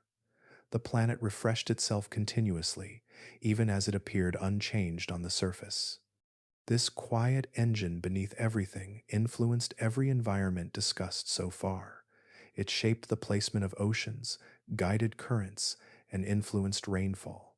It fed volcanoes with material from the surface and returned gases that shaped atmosphere and climate. It determined where shallow seas formed and where deep basins persisted. Even the chemistry of the oceans bore the mark of tectonic motion, altered by the constant exchange between rock, water, and heat. Yet this engine never rushed. Its power came from reliability, not speed. Plates moved a few centimeters each year, enough to transform continents given enough time, but slow enough to preserve stability. This pace allowed Earth to remain habitable for astonishing lengths of time. Change arrived gradually, giving both the planet and its life the opportunity to respond. From a billion years ago, Earth's surface might have looked calm and uneventful, its continents empty and seas quiet, but beneath that calm, motion persisted, rock crept, heat flowed, boundaries shifted. This activity did not seek attention, it simply continued, driven by forces set in motion when the planet first formed and refined through eons of adjustment. Plate tectonics acted as the planet's memory and its future combined. It carried traces of ancient surfaces downward, preserving them in altered forms, while lifting new land upward to experience air, water, and time. The surface Earth of any era existed only briefly before being transformed, not destroyed, but woven back into the planet's deeper story. In this era of apparent stillness, plate tectonics ensured that Earth never truly paused. While life remained small and the land remained bare, the groundwork for change continued unseen. The planet maintained its balance not through drama, but through motion too slow to notice, too consistent to fail. A billion years ago, the world rested upon this quiet engine, guided by forces that neither slept nor hurried. Continents drifted, climates steadied, and materials cycled endlessly. It was this deep, patient movement that allowed everything above it to persist, shaping a planet capable of holding life long before that life learned how to fill it. Earth existed within a narrow corridor of possibility, neither tipping into permanent ice nor drifting into runaway heat. This balance was not dramatic or obvious. It did not announce itself through extremes narrowly avoided. Instead, it revealed itself through endurance. The planet simply continued, maintaining liquid oceans and stable chemistry over spans of time that dwarfed every other process unfolding on its surface. The sun's light arrived steadily but gently, weaker than in later ages, and yet the planet did not surrender to cold. At the same time, gases rising from Earth's interior carried warmth into the atmosphere, yet never pushed conditions beyond control. This steady middle state emerged from an ongoing exchange between energy received and energy retained, shaped by interactions that unfolded too slowly to be noticed in any single moment. Greenhouse gases formed one side of this balance. Carbon dioxide and methane absorbed heat and returned part of it toward the surface, keeping temperatures from falling too low. Their presence was shaped by volcanoes, weathering, ocean chemistry, and microbial activity, all operating together without coordination or intent. Each process nudged atmospheric composition slightly, adding or removing warmth in ways that rarely aligned perfectly, yet collectively maintained stability. Sunlight formed the other side. Though fainter than today, it remained constant enough to drive climate, evaporation, and life's quiet chemistry. When more heat accumulated near the surface, reactions accelerated that removed greenhouse gases from the air. When warmth waned, volcanic release and reduced weathering allowed those gases to build again. The planet adjusted not through sudden correction, but through long, measured response. These adjustments formed feedback loops that protected habitability. They did not eliminate change, but they softened it. Rising temperatures increased chemical weathering of exposed rock, which drew carbon dioxide out of the atmosphere and weakened the greenhouse effect. Cooling slowed these reactions, allowing gases to accumulate and restore warmth. The result was not stillness, but gentle oscillation around a livable range. The oceans played a central role in this regulation. They absorbed excess heat and released it slowly, buffering surface temperatures across seasons and latitudes. They dissolved gases from the atmosphere, storing them in chemical forms that could remain locked away for long spans of time. Currents redistributed warmth from equatorial regions toward higher latitudes, preventing extremes from settling in permanently. Clouds added another layer of moderation. Formed from water vapor rising from warm seas, they reflected some sunlight back into space while trapping some heat below. Their influence shifted constantly, responding to temperature, moisture, and atmospheric composition. No single cloud system determined the planet's fate, but together they contributed to a dynamic equilibrium that resisted collapse. What makes this balance remarkable is how fragile it truly was. Small changes mattered. Slight shifts in volcanic activity could have altered greenhouse gas levels enough to change the planet's trajectory. Variations in continental placement could have modified weathering rates or ocean circulation. Changes in microbial chemistry could have reshaped atmospheric composition over time. The margin between stability and failure remained thin, yet Earth held that margin. It did so not because conditions were fixed, but because the planet was responsive. Every system interacted with others, creating a network of checks that slowed extremes before they could dominate. This responsiveness made Earth resilient, but never invulnerable. Stability required continuous adjustment, sustained by processes that could not pause without consequence. Life itself became part of this balance, though it remained modest in form. Microbial activity influenced gas concentrations and ocean chemistry, feeding back into climate regulation. Life did not control the planet, but it contributed to the system that kept conditions tolerable for its own continuation. The relationship was mutual and gradual, shaped by repetition rather than design. Across millions of years, this balance allowed Earth to experience fewer catastrophic swings than earlier in its history. The planet entered a long calm between extremes, not free from change, but protected from sudden collapse. This calm did not accelerate complexity, but it preserved possibility. Life had time to persist, experiment, and refine itself without being erased by global instability. The fragility of this balance meant that nothing could be taken for granted. Earth remained vulnerable to shifts both internal and external. A brighter sun in the far future would demand new adjustments. Changes deep within the planet would alter gas supply and surface conditions. Even within this era of stability, local environments rose and fell, ecosystems expanded and contracted, chemistry shifted incrementally. Yet through it all, the planet remained within bounds that allowed continuity. Oceans stayed liquid, ice remained limited, heat never overwhelmed the surface. This refusal to collapse was not heroic or deliberate. It was the result of countless interactions occurring continuously, each one small, each one necessary.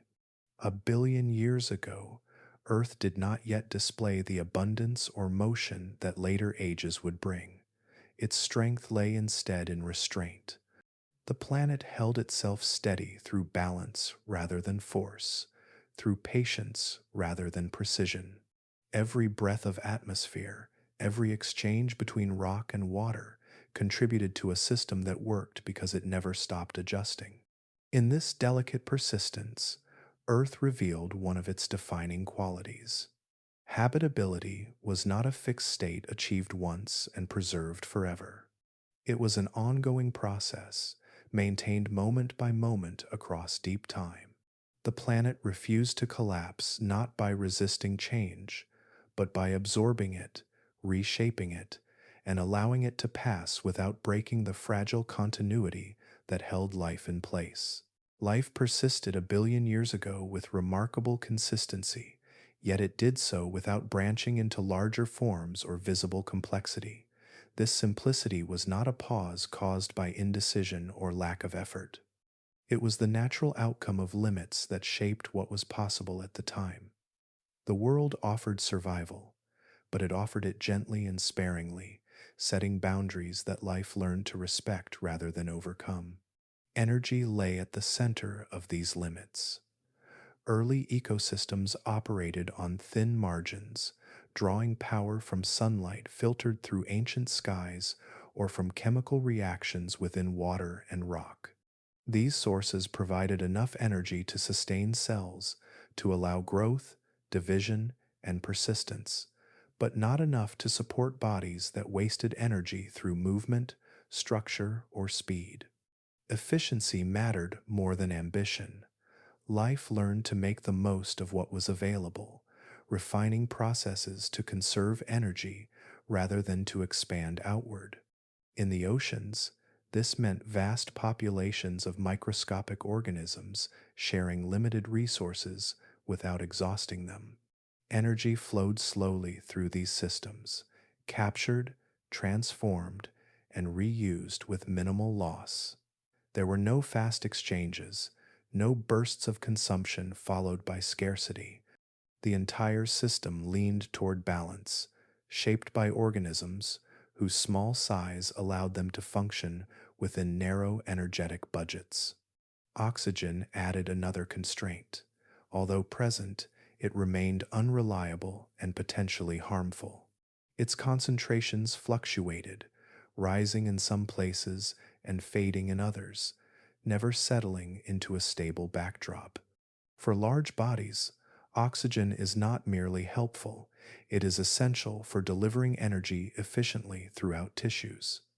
Without abundant and consistent oxygen, size becomes a liability rather than an advantage. Large organisms require steady internal conditions to survive. At this stage in Earth's history, those conditions could not be guaranteed. For small cells, this instability was manageable. Oxygen could be avoided, tolerated in brief exposures, or used cautiously where chemistry allowed. Larger forms would have faced oxidative stress, internal damage, and energetic shortfall. The environment rewarded restraint. Life that remained simple endured. Life that reached too far would have faltered. Evolution responded not by rushing forward, but by waiting. Adaptation continued at the molecular level, improving efficiency, resilience, and cooperation among cells. Internal structures became more organized. Genetic systems refined how information was stored and shared. These changes mattered deeply, yet they remained invisible to the surface world. Complexity grew inward before it could ever grow outward. This waiting was not passive. It was active preparation carried out slowly, generation by generation. Life explored possibilities within the constraints it faced, testing new pathways cautiously. Some innovations failed quietly. Others persisted, spreading gradually through populations. Each success added a small capability that might one day support greater complexity, though no single change could force that outcome alone. The environment reinforced this patience. Stable conditions reduced the pressure to innovate rapidly. Without predators or competition driving arms races, there was no urgency to become larger or faster. Survival depended on persistence, not dominance. The world allowed life to remain small and numerous, rewarding those that fit neatly within existing cycles. Over time, this created ecosystems defined by depth rather than breadth. Complexity existed in chemistry, in interactions between microbes, and in layered environments where conditions shifted subtly with depth or distance. Life diversified in function rather than form, occupying niches invisible to the eye, yet finely tuned to their surroundings. This long simplicity reveals something important about evolution. Complexity is not an inevitable destination. It is a possibility that emerges only when conditions align. Energy must be abundant enough to support it. Oxygen must be available in ways that protect rather than harm. Environmental stability must last long enough for large bodies to develop and persist. Remove any one of these, and complexity remains out of reach. 1 billion years ago, Earth had achieved stability, but not abundance. It had oxygen, but not reliability. It had energy sources, but not in excess. The planet offered life a chance to endure, not a promise to expand. Evolution responded accordingly, conserving what worked and avoiding what did not. In hindsight, it might be tempting to see this era as delayed progress. In truth, it was a necessary calibration.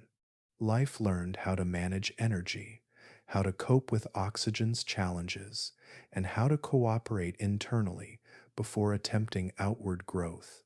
Each lesson required time, not because life was hesitant, but because the margin for error was small.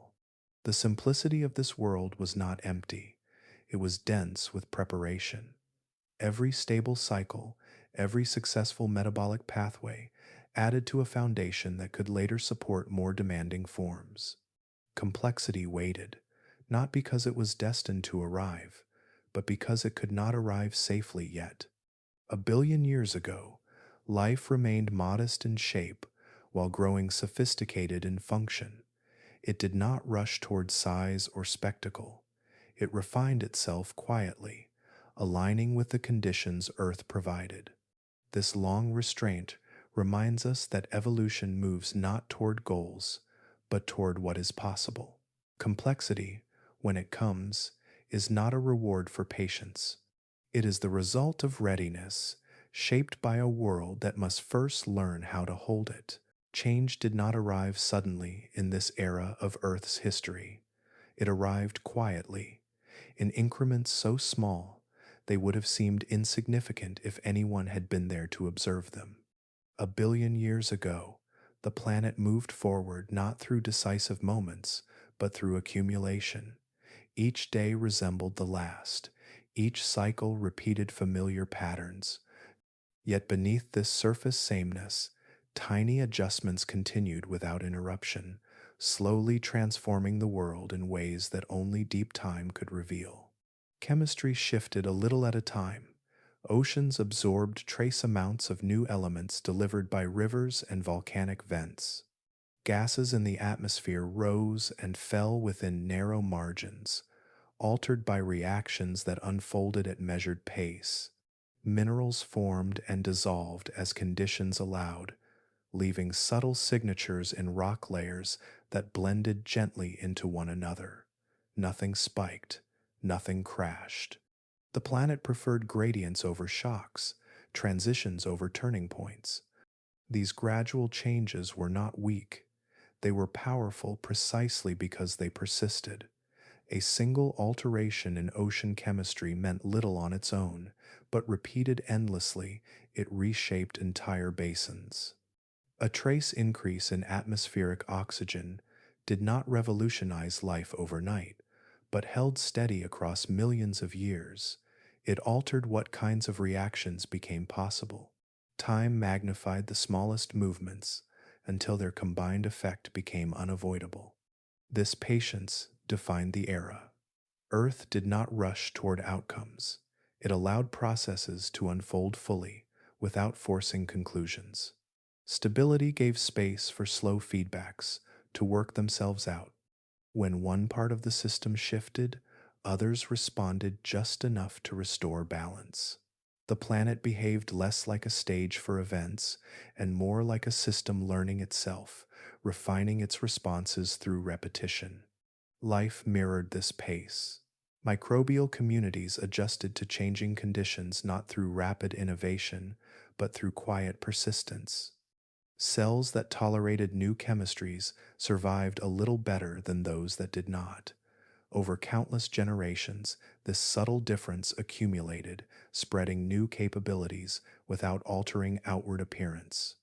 Complexity grew inward, hidden within molecular pathways and internal organization rather than expressed through size or movement. Energy continued to flow through these systems, modest but reliable. Sunlight, filtered through ancient skies, powered slow reactions near the surface. Chemical energy, rising from the planet's interior or released by mineral interactions, sustained life in darker places. Neither source overwhelmed the system. Both supported steady operation. The balance encouraged endurance rather than ambition. As chemistry shifted gradually, new combinations became possible.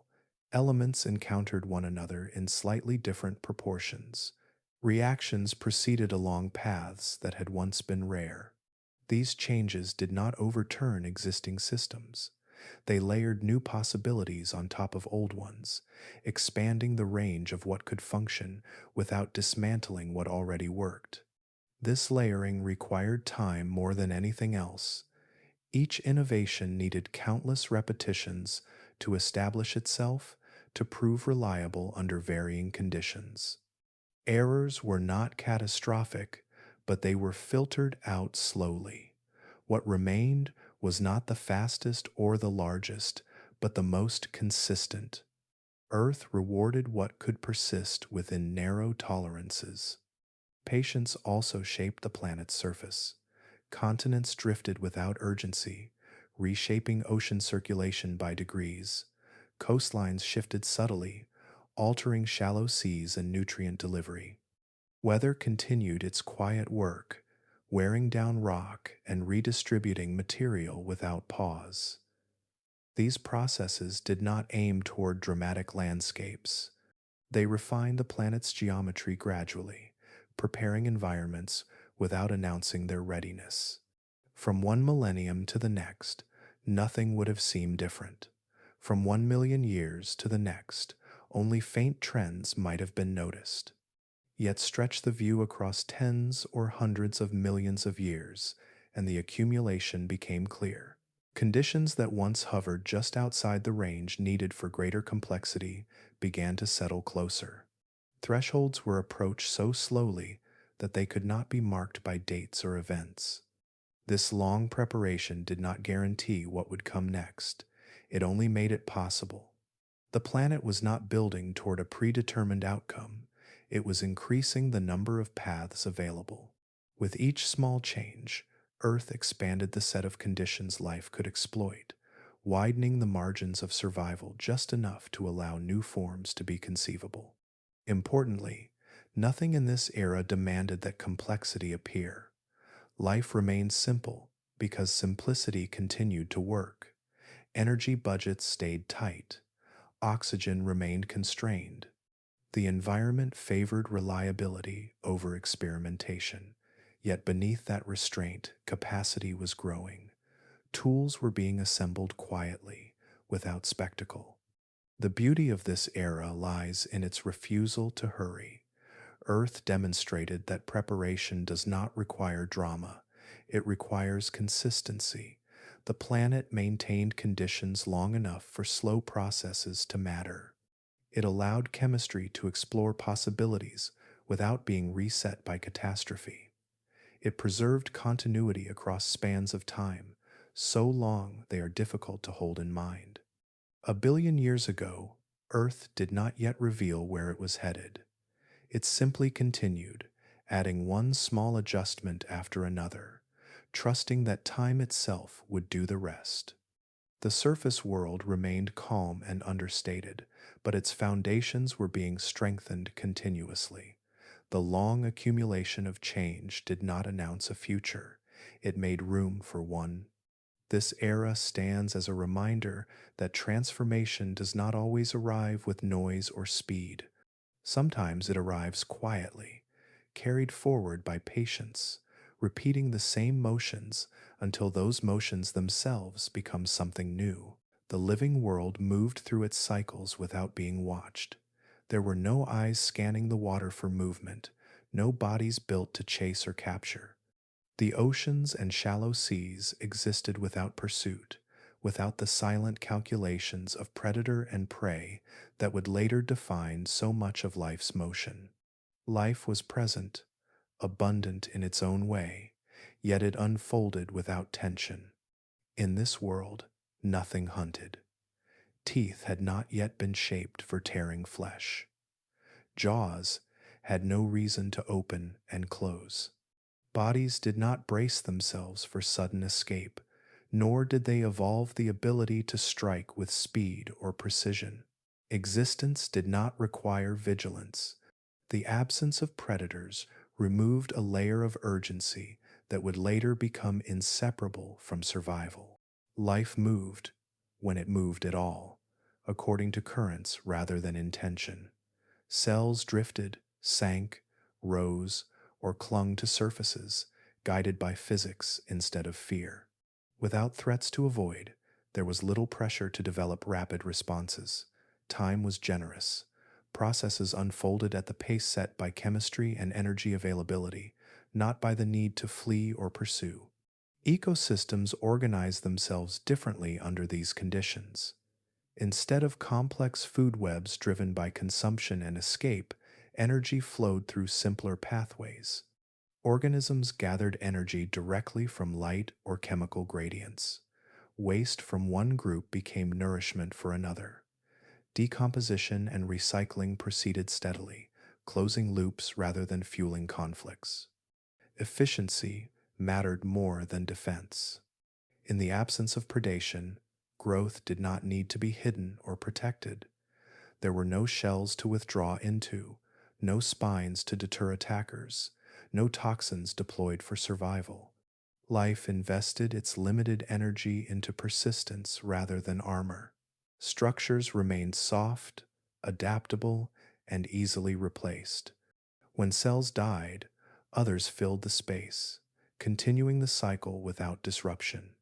This lack of urgency shaped behavior at every level. There was no need to outcompete rivals through speed or size.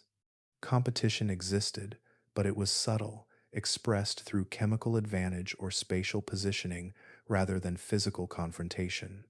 Success favored those that could endure slight changes in conditions, not those that could dominate through force. As a result, the oceans and microbial landscapes remained calm. Nothing darted through the water. Nothing lay in wait. The environment did not bristle with danger. Instead, it maintained a steady rhythm defined by availability rather than threat. Energy entered, moved through systems, and exited again in a controlled flow. This calm extended to the pace of evolution itself. Without the selective pressure imposed by predators, there was little incentive to evolve rapid movement or complex sensory systems. Eyes, nervous systems, and muscles require significant energy investment. In a world where speed offered no advantage, such features would have been costly luxuries rather than useful tools.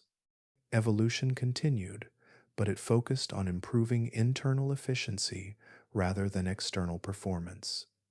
Cells refined how they processed energy, repaired damage, and cooperated with one another. Some learned to form loose associations, sharing resources without strict boundaries. These changes enhanced stability rather than spectacle. A world without predators also meant a world without fear as a driving force. While fear as an emotion did not yet exist, the environmental equivalent was absent as well. Conditions did not impose sudden loss. Population changes occurred through slow shifts in chemistry or resource availability, not through rapid removal by attackers. Life experienced continuity rather than interruption. This continuity allowed ecosystems to function with remarkable steadiness. Without sudden collapses driven by predation, communities persisted across long spans of time. Diversity existed, but it was expressed quietly through variation in metabolic pathways and environmental tolerance rather than through form or behavior. The absence of predation did not make the world empty or simple in a dismissive sense. It made it spacious. Life had room to exist without constant pressure to respond. The planet provided what was needed to persist, and life adapted to that generosity by remaining measured and conservative in its changes. In this environment, urgency had no role. Nothing needed to happen quickly. Nothing demanded immediate action. Cycles repeated slowly, reliable in their timing. Light rose and fell. Currents shifted. Chemistry adjusted gradually. Life moved along with these rhythms, never outpacing them. 1 billion years ago, Earth hosted a living world that functioned without tension.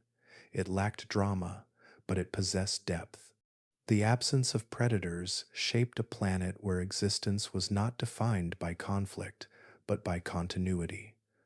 Life unfolded as a long conversation with its environment rather than a series of contests.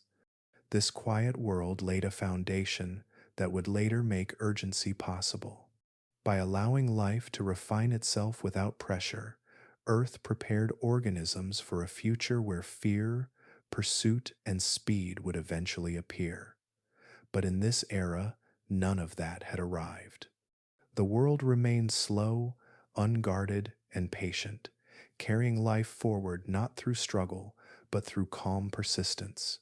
Night fell differently 1 billion years ago, carrying a presence that felt both familiar and quietly overwhelming.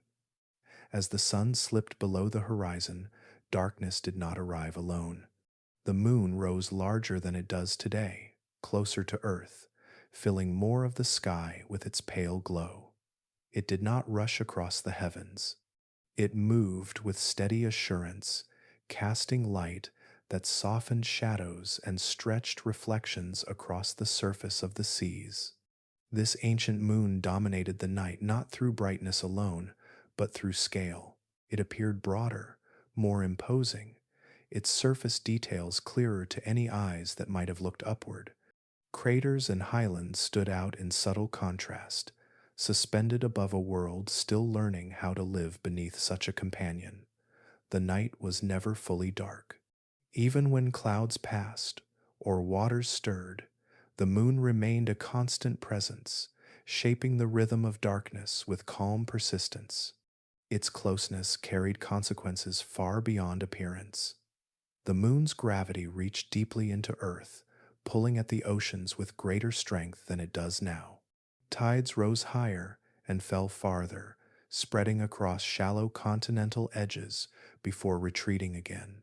Coastlines shifted daily, sometimes hourly, breathing in and out with the lunar pull.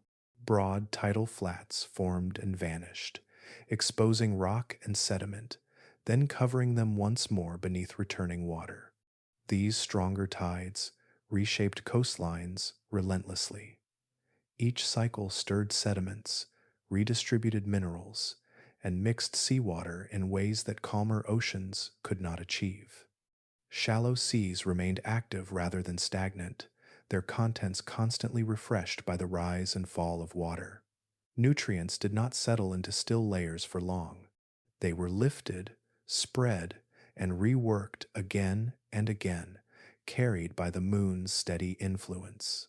Within these tidal zones, conditions changed predictably but frequently. Water advanced, retreated, warmed, cooled, concentrated salts, then diluted them again.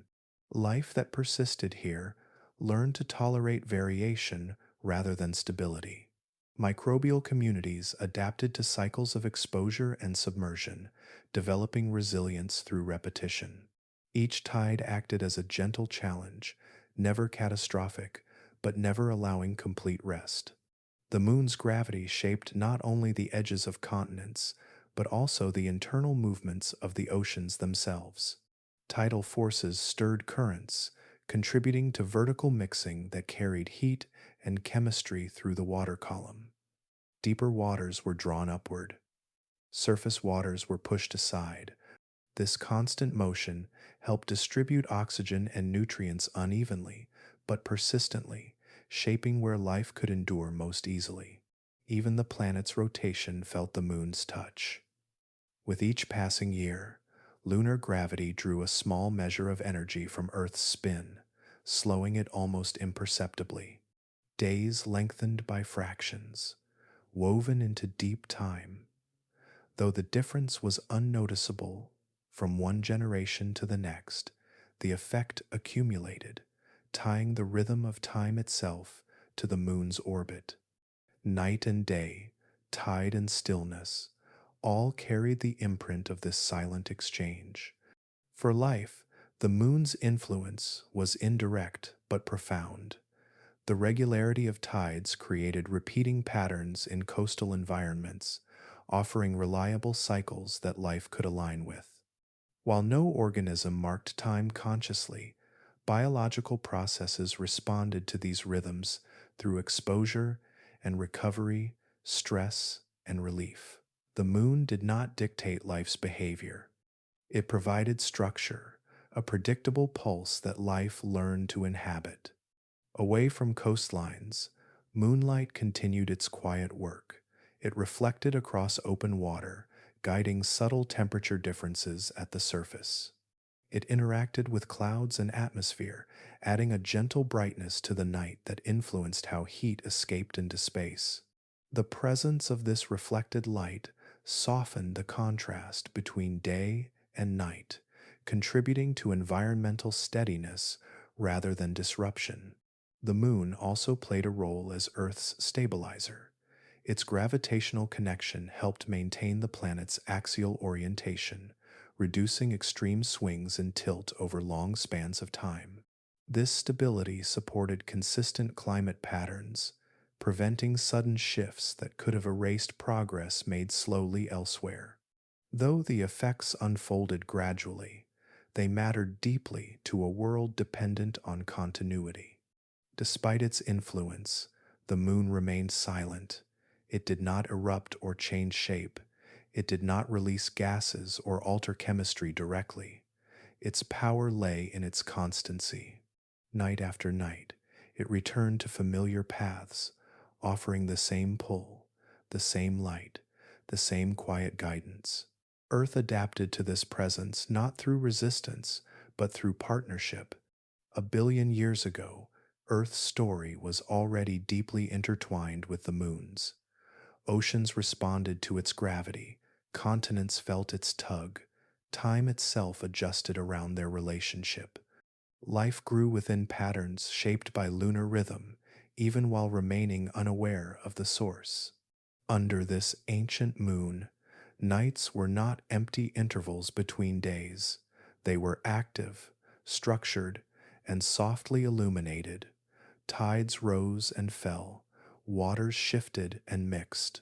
The planet breathed in time with its companion. The moon did not push Earth toward complexity or speed. It steadied the path, holding conditions within bounds that allowed patience to matter. In this era of stillness and preparation, the moon stood as a quiet partner, neither demanding attention nor withdrawing from influence. It guided gently, shaping Earth's surface and systems through presence alone. Long before life could look up and recognize it, the moon had already become part of the planet's deepest rhythms, carrying Earth forward through countless nights beneath its enduring light. Storms moved across the planet 1 billion years ago with the same physical certainty they do today, guided by heat, moisture, and air in motion. Clouds gathered above oceans warmed by a steady sun, rose into higher layers of the atmosphere and released their energy over land that lay open and unoccupied. From a distance, these weather systems might have appeared dramatic, towering shapes drifting across a bare world, yet their power unfolded without witnesses. Over the continents, winds swept freely, with no forests to interrupt them and no hills softened by roots. Air flowed across stone and gravel with little resistance. Pressure differences shaped currents that bent and curved across the surface, carrying moisture inland or drawing dry air seaward. The land offered no response beyond its shape. It did not slow the wind. It did not change beneath it. It simply received what came. Storms formed where warm, moist air rose and cooled, just as they always have. Clouds thickened, darkened, and grew heavy with water. When rain began, it fell onto rock without ceremony, striking bare surfaces and running off almost immediately. There were no leaves to tremble, no grass to bend. Water did not cling or soak. It spread thin and fast, racing toward lower ground, reshaping surfaces quietly before disappearing back into rivers and seas. Lightning flashed within these storms, born from charge differences inside the clouds. Bolts split the sky in brilliant, brief lines of light, illuminating empty plains and jagged ridges for fractions of a second. Thunder followed, rolling across the land, echoing from cliff faces and open expanses. The sound traveled far, unabsorbed by vegetation or structures, moving freely until it faded into distance. There were no ears to hear it. The vibrations passed through air and stone alone. Rain fell harder at times, forming sheets of water that blurred the horizon. Hail may have struck exposed rock, bouncing and shattering without consequence. Gusts pressed against the land, lifting dust and fragments loosened by earlier storms. These materials rose briefly into the air before settling again, adding to the quiet reshaping of the surface. Storm after storm repeated this pattern. Each event altered the land slightly, smoothing an edge here, carving a shallow channel there, yet no footprints remained. Nothing walked across the wet ground. Nothing fled from the wind. When the clouds moved on and the sky cleared, the land returned to its stillness, carrying no trace of passage beyond subtle shifts in texture and form. Weather systems over the oceans followed their own rhythms. Waves rose under strong winds, traveling long distances before breaking against empty shores. Swells moved energy across basins without interruption. Storm-driven mixing churned surface waters, bringing deeper, colder layers upward and pushing warmer water aside. These movements affected chemistry and temperature, yet they unfolded without spectacle, witnessed only by the living systems adapted to such change. The atmosphere itself remained active, a dynamic layer in constant motion. High above the surface, air currents flowed around the planet, redistributing heat and moisture. Storm tracks formed and dissolved. Seasons shifted subtly as continents and oceans exchanged energy. These processes operated tirelessly, keeping the climate within livable bounds, even though no life on land depended directly on their nuance yet. Thunderstorms carried no warning and demanded no response. There was no urgency tied to weather. No creatures sought shelter. No nests were destroyed.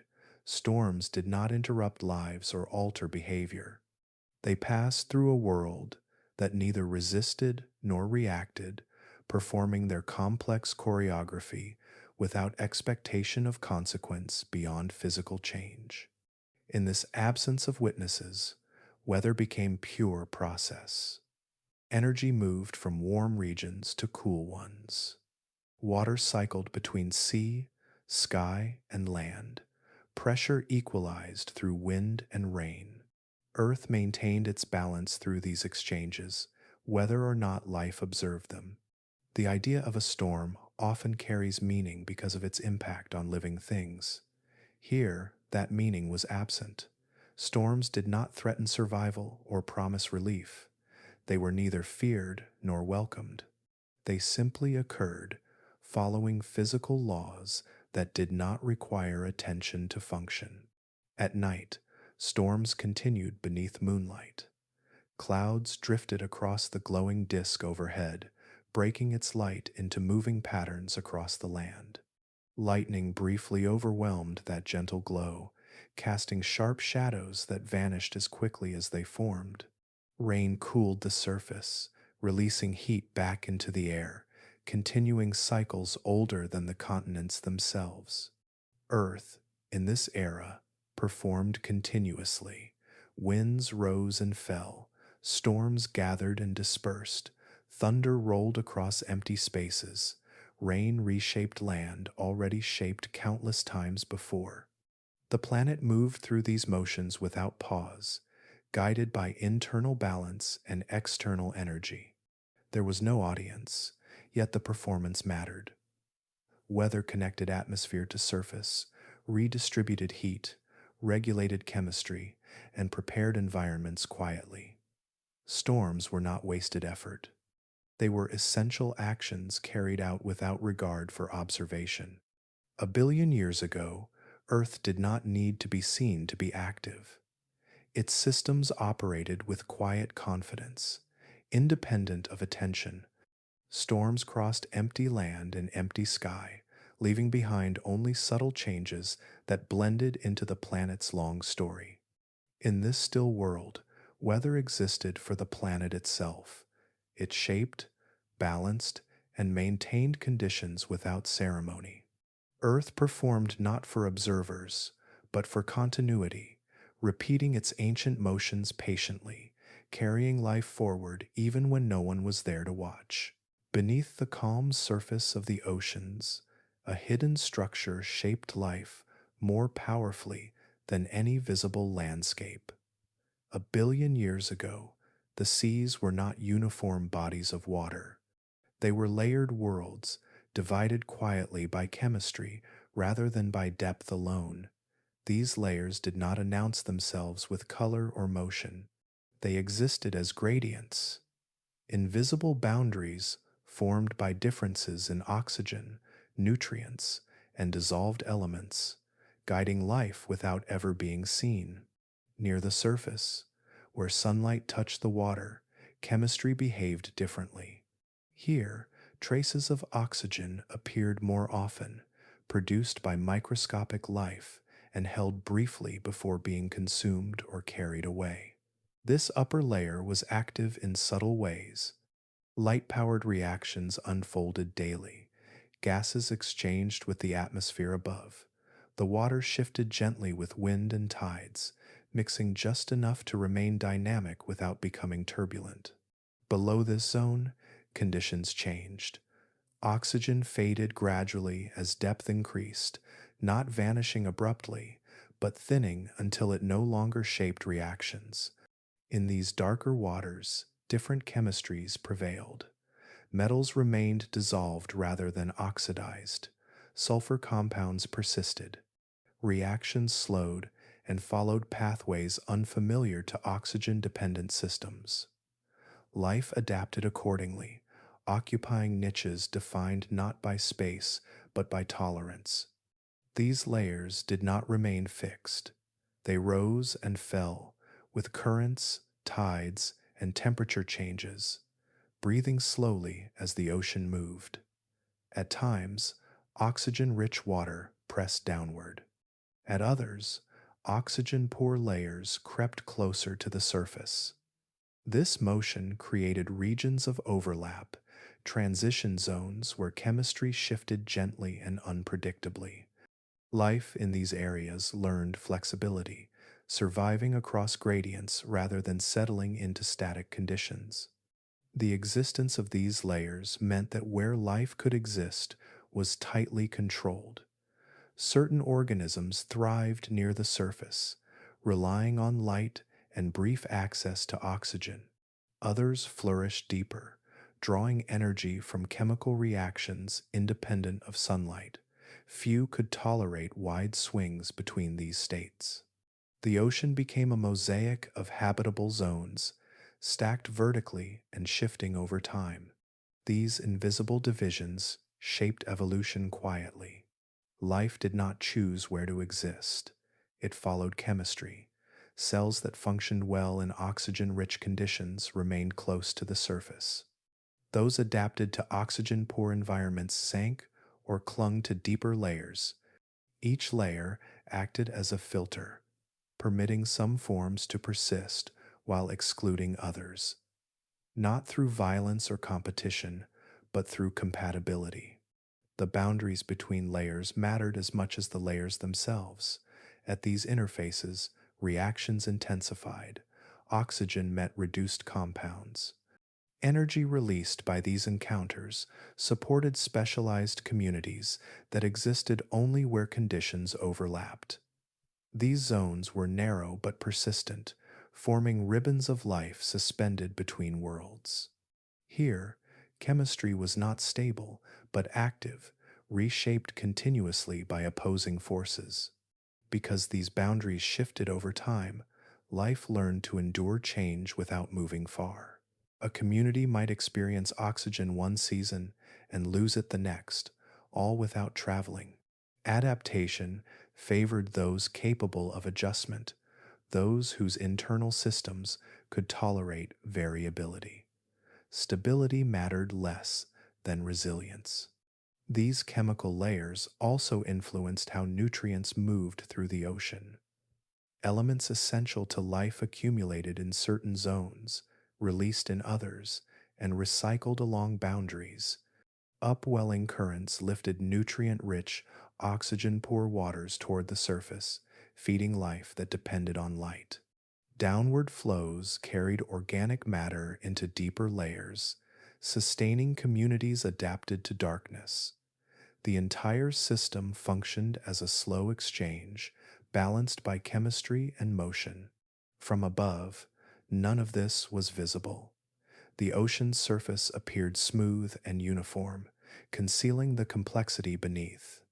Yet life experienced the sea not as a single environment, but as a vertical world divided by invisible rules. The distance between survival and exclusion could be a matter of meters, defined by chemistry rather than geography. These invisible boundaries also limited how far complexity could develop. Large bodies would have struggled to cross chemical layers safely, unable to tolerate shifts in oxygen or energy availability. Remaining small allowed life to stay within suitable zones, avoiding the risks posed by crossing boundaries it could not yet navigate. Over long spans of time, these layers shifted gradually. As oxygen production increased and sinks filled, oxygen-rich zones expanded slowly. Boundaries moved. Habitable areas widened or narrowed. Life responded not with sudden expansion, but with quiet redistribution, following the chemistry that defined its possibilities. In this way, the ocean acted as both container and guide. It held life within narrow limits while gently adjusting those limits over millions of years. The structure beneath the surface shaped what life could become without ever revealing itself to the eye. A billion years ago, biology followed signals written in molecules rather than in light or sound. Oxygen, metals, and nutrients traced lines through water, marking where life could persist and where it could not.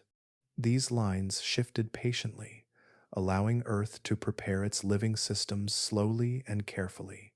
The sea was not empty beneath its surface.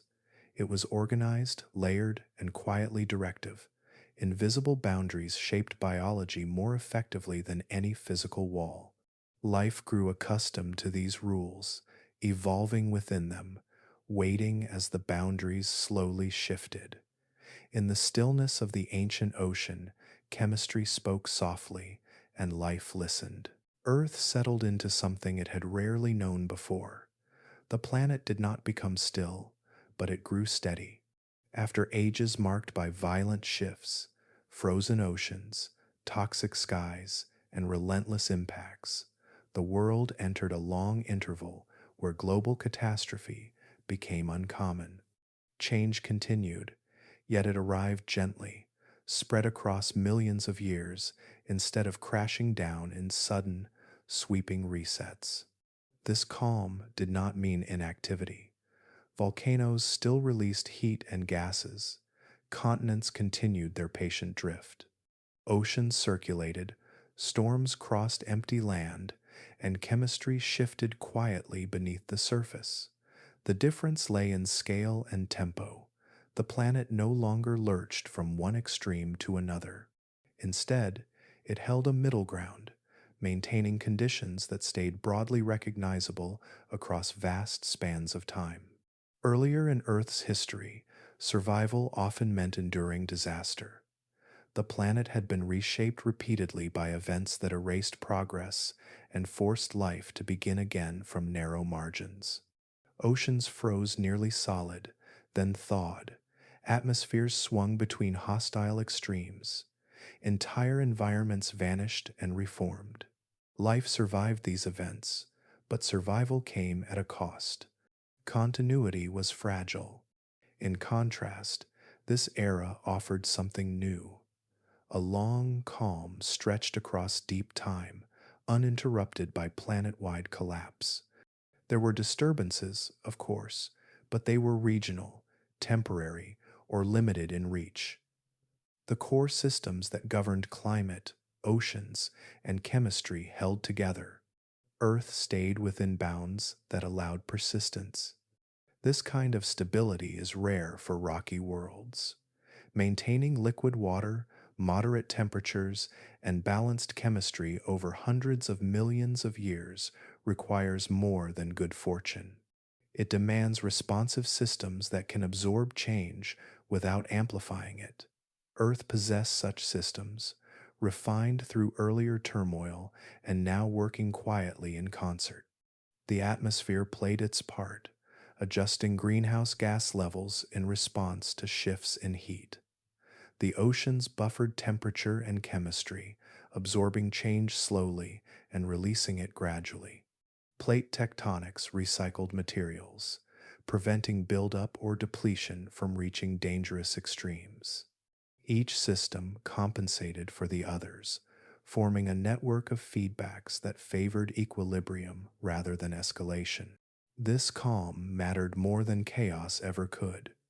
Catastrophes can drive rapid change, but they also erase complexity before it has time to establish itself. Stability, on the other hand, allows small advantages to accumulate. It gives life time to experiment cautiously, to refine processes that require patience rather than speed. During this long, stable interval, life did not explode into visibility. It remained subtle, microscopic, and quiet. Yet beneath that simplicity, foundations were forming. Energy systems improved. Internal organization became more sophisticated. Cooperative interactions between cells became more reliable. None of this demanded drama. All of it required time. The absence of constant global disaster also allowed the planet itself to mature. Weathering cycles regulated atmospheric gases. Ocean chemistry adjusted gradually rather than abruptly. Coastlines shifted without being obliterated. Environments retained memory. Conditions did not reset to zero, they evolved. This persistence made Earth unusual. Many planets experience brief windows where conditions might support life, only to lose them quickly to instability. Earth held its window open. It did not guarantee success, but it preserved opportunity. The calm was not a reward, it was an enabling condition. Within this long interval, the planet learned restraint. Heat from the interior escaped steadily rather than explosively. Energy from the sun was managed rather than squandered. Nothing demanded urgent correction. Systems responded slowly, allowing feedbacks to settle rather than compete. For life, this meant reliability. Habitats remained available long enough for adaptation to matter. Chemical gradients did not vanish overnight. Energy sources remained consistent. Organisms did not need to reinvent survival strategies constantly. They could invest in improvement rather than recovery. This calm also protected the planet from its own potential excesses. Greenhouse gases rose and fell, but never to the point of runaway heating. Ice advanced and retreated, but never sealed the oceans completely. Earth hovered within a narrow range where change occurred, yet collapse did not. Seen from afar, this era might appear uneventful. Few dramatic markers separate 1 million years from the next. Rocks record continuity rather than upheaval. Yet, it is precisely this lack of drama that made the period significant. Stability allowed Earth to become reliable, and reliability allowed complexity to remain possible. The long calm did not force life forward. It invited patience. It allowed biology and geology to synchronize gradually, adjusting to each other without violence. Life did not need to outrun disaster. It only needed to persist. 1 billion years ago, Earth demonstrated something rare in the universe. It showed that a planet can sustain habitability not through perfection, but through balance maintained over time. Chaos had shaped the early world, calm refined it. This stability was not guaranteed to last forever, and it did not solve every challenge, but it provided something essential. It gave the planet room to breathe, time to adjust, and space for subtle change to matter. In doing so, Earth laid the quiet groundwork for futures that could only emerge on a world willing to remain steady long enough for possibility to grow. Beneath the surface calm of this long era, life continued to work quietly on itself. While the outer world appeared unchanged, cells were becoming more intricate within, refining structures that would later make greater complexity possible. These changes did not announce themselves through size or movement. They unfolded inwardly, hidden from the broad sweep of oceans and continents, carried forward by patience rather than display. Inside each cell, organization deepened. Boundaries became more reliable, separating internal chemistry from the surrounding environment with greater control. Membranes learned to regulate passage more precisely, allowing some molecules in while keeping others out. This selectivity mattered. It allowed reactions to proceed under steadier conditions, protected from sudden shifts in the surrounding water. Life gained a small measure of independence, not from the planet, but from its most immediate fluctuations. Energy handling improved as well. Cells refined the ways they stored and released chemical energy, smoothing out supply rather than relying entirely on momentary abundance. This internal buffering allowed metabolism to proceed more consistently, even when external conditions wavered. Nothing moved faster because of this. Nothing grew larger. Yet endurance increased, and with it, the capacity for further innovation. Alongside these internal refinements came early forms of cooperation. Cells did not suddenly merge into larger organisms. Instead, they began to exist alongside one another in more structured ways. Some clustered loosely, sharing local environments shaped by their combined activity. Waste from one cell became fuel for another. Chemical signals drifted between neighbors, not as messages in any conscious sense, but as byproducts that shaped shared conditions. In these early associations, no individual cell dominated. Cooperation emerged because it worked, because proximity and persistence created environments more stable than solitude could provide. Groups endured conditions that might have eliminated isolated cells simply by moderating chemistry collectively. This was not altruism or strategy. It was compatibility, discovered through repetition and maintained through time. Genetic systems evolved quietly during this same interval. The molecules that stored instructions for life became more reliable in their copying. Errors still occurred, but mechanisms arose that reduced damage and preserved useful patterns. Over generations, this reliability allowed successful traits to persist longer, giving refinement a chance to matter. Life gained memory, not as experience, but as structure carried forward. New genetic tools appeared gradually. Segments of information moved within genomes, rearranging instructions in subtle ways. Regulatory elements emerged that controlled when certain processes activated or rested. These changes did not transform outward behavior immediately. They expanded potential, increasing the number of ways a cell could respond to its environment without altering its form. Because these innovations unfolded slowly, they rarely displaced what already worked. Old systems remained alongside new ones, layered rather than replaced. Life did not discard its past. It built upon it carefully, preserving redundancy and resilience. This layering made cells robust, able to tolerate variation without collapse. None of this required spectacle. There were no new shapes to notice, No dramatic shifts in ecosystems. The oceans continued to look quiet. The land remained empty. Yet beneath that stillness, life was assembling tools that would later support larger bodies, faster movement, and more complex relationships. The absence of urgency allowed this work to proceed without interruption. Without predators driving rapid change and without unstable climates erasing progress, cells could refine slowly.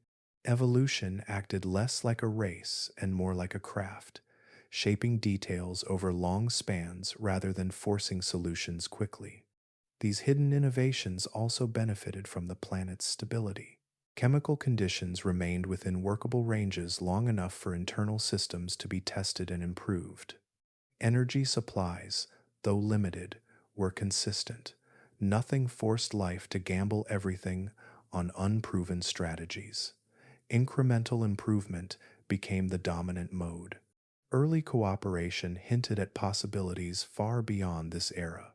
Cells living near one another learned to tolerate presence, to adjust internal chemistry in ways that did not conflict with neighbors. Over time, this tolerance laid groundwork for tighter associations. Though true multicellular life had not yet appeared, the prerequisites were quietly assembling. In genetic material, flexibility increased without chaos. Instructions became modular, able to be reused and rearranged.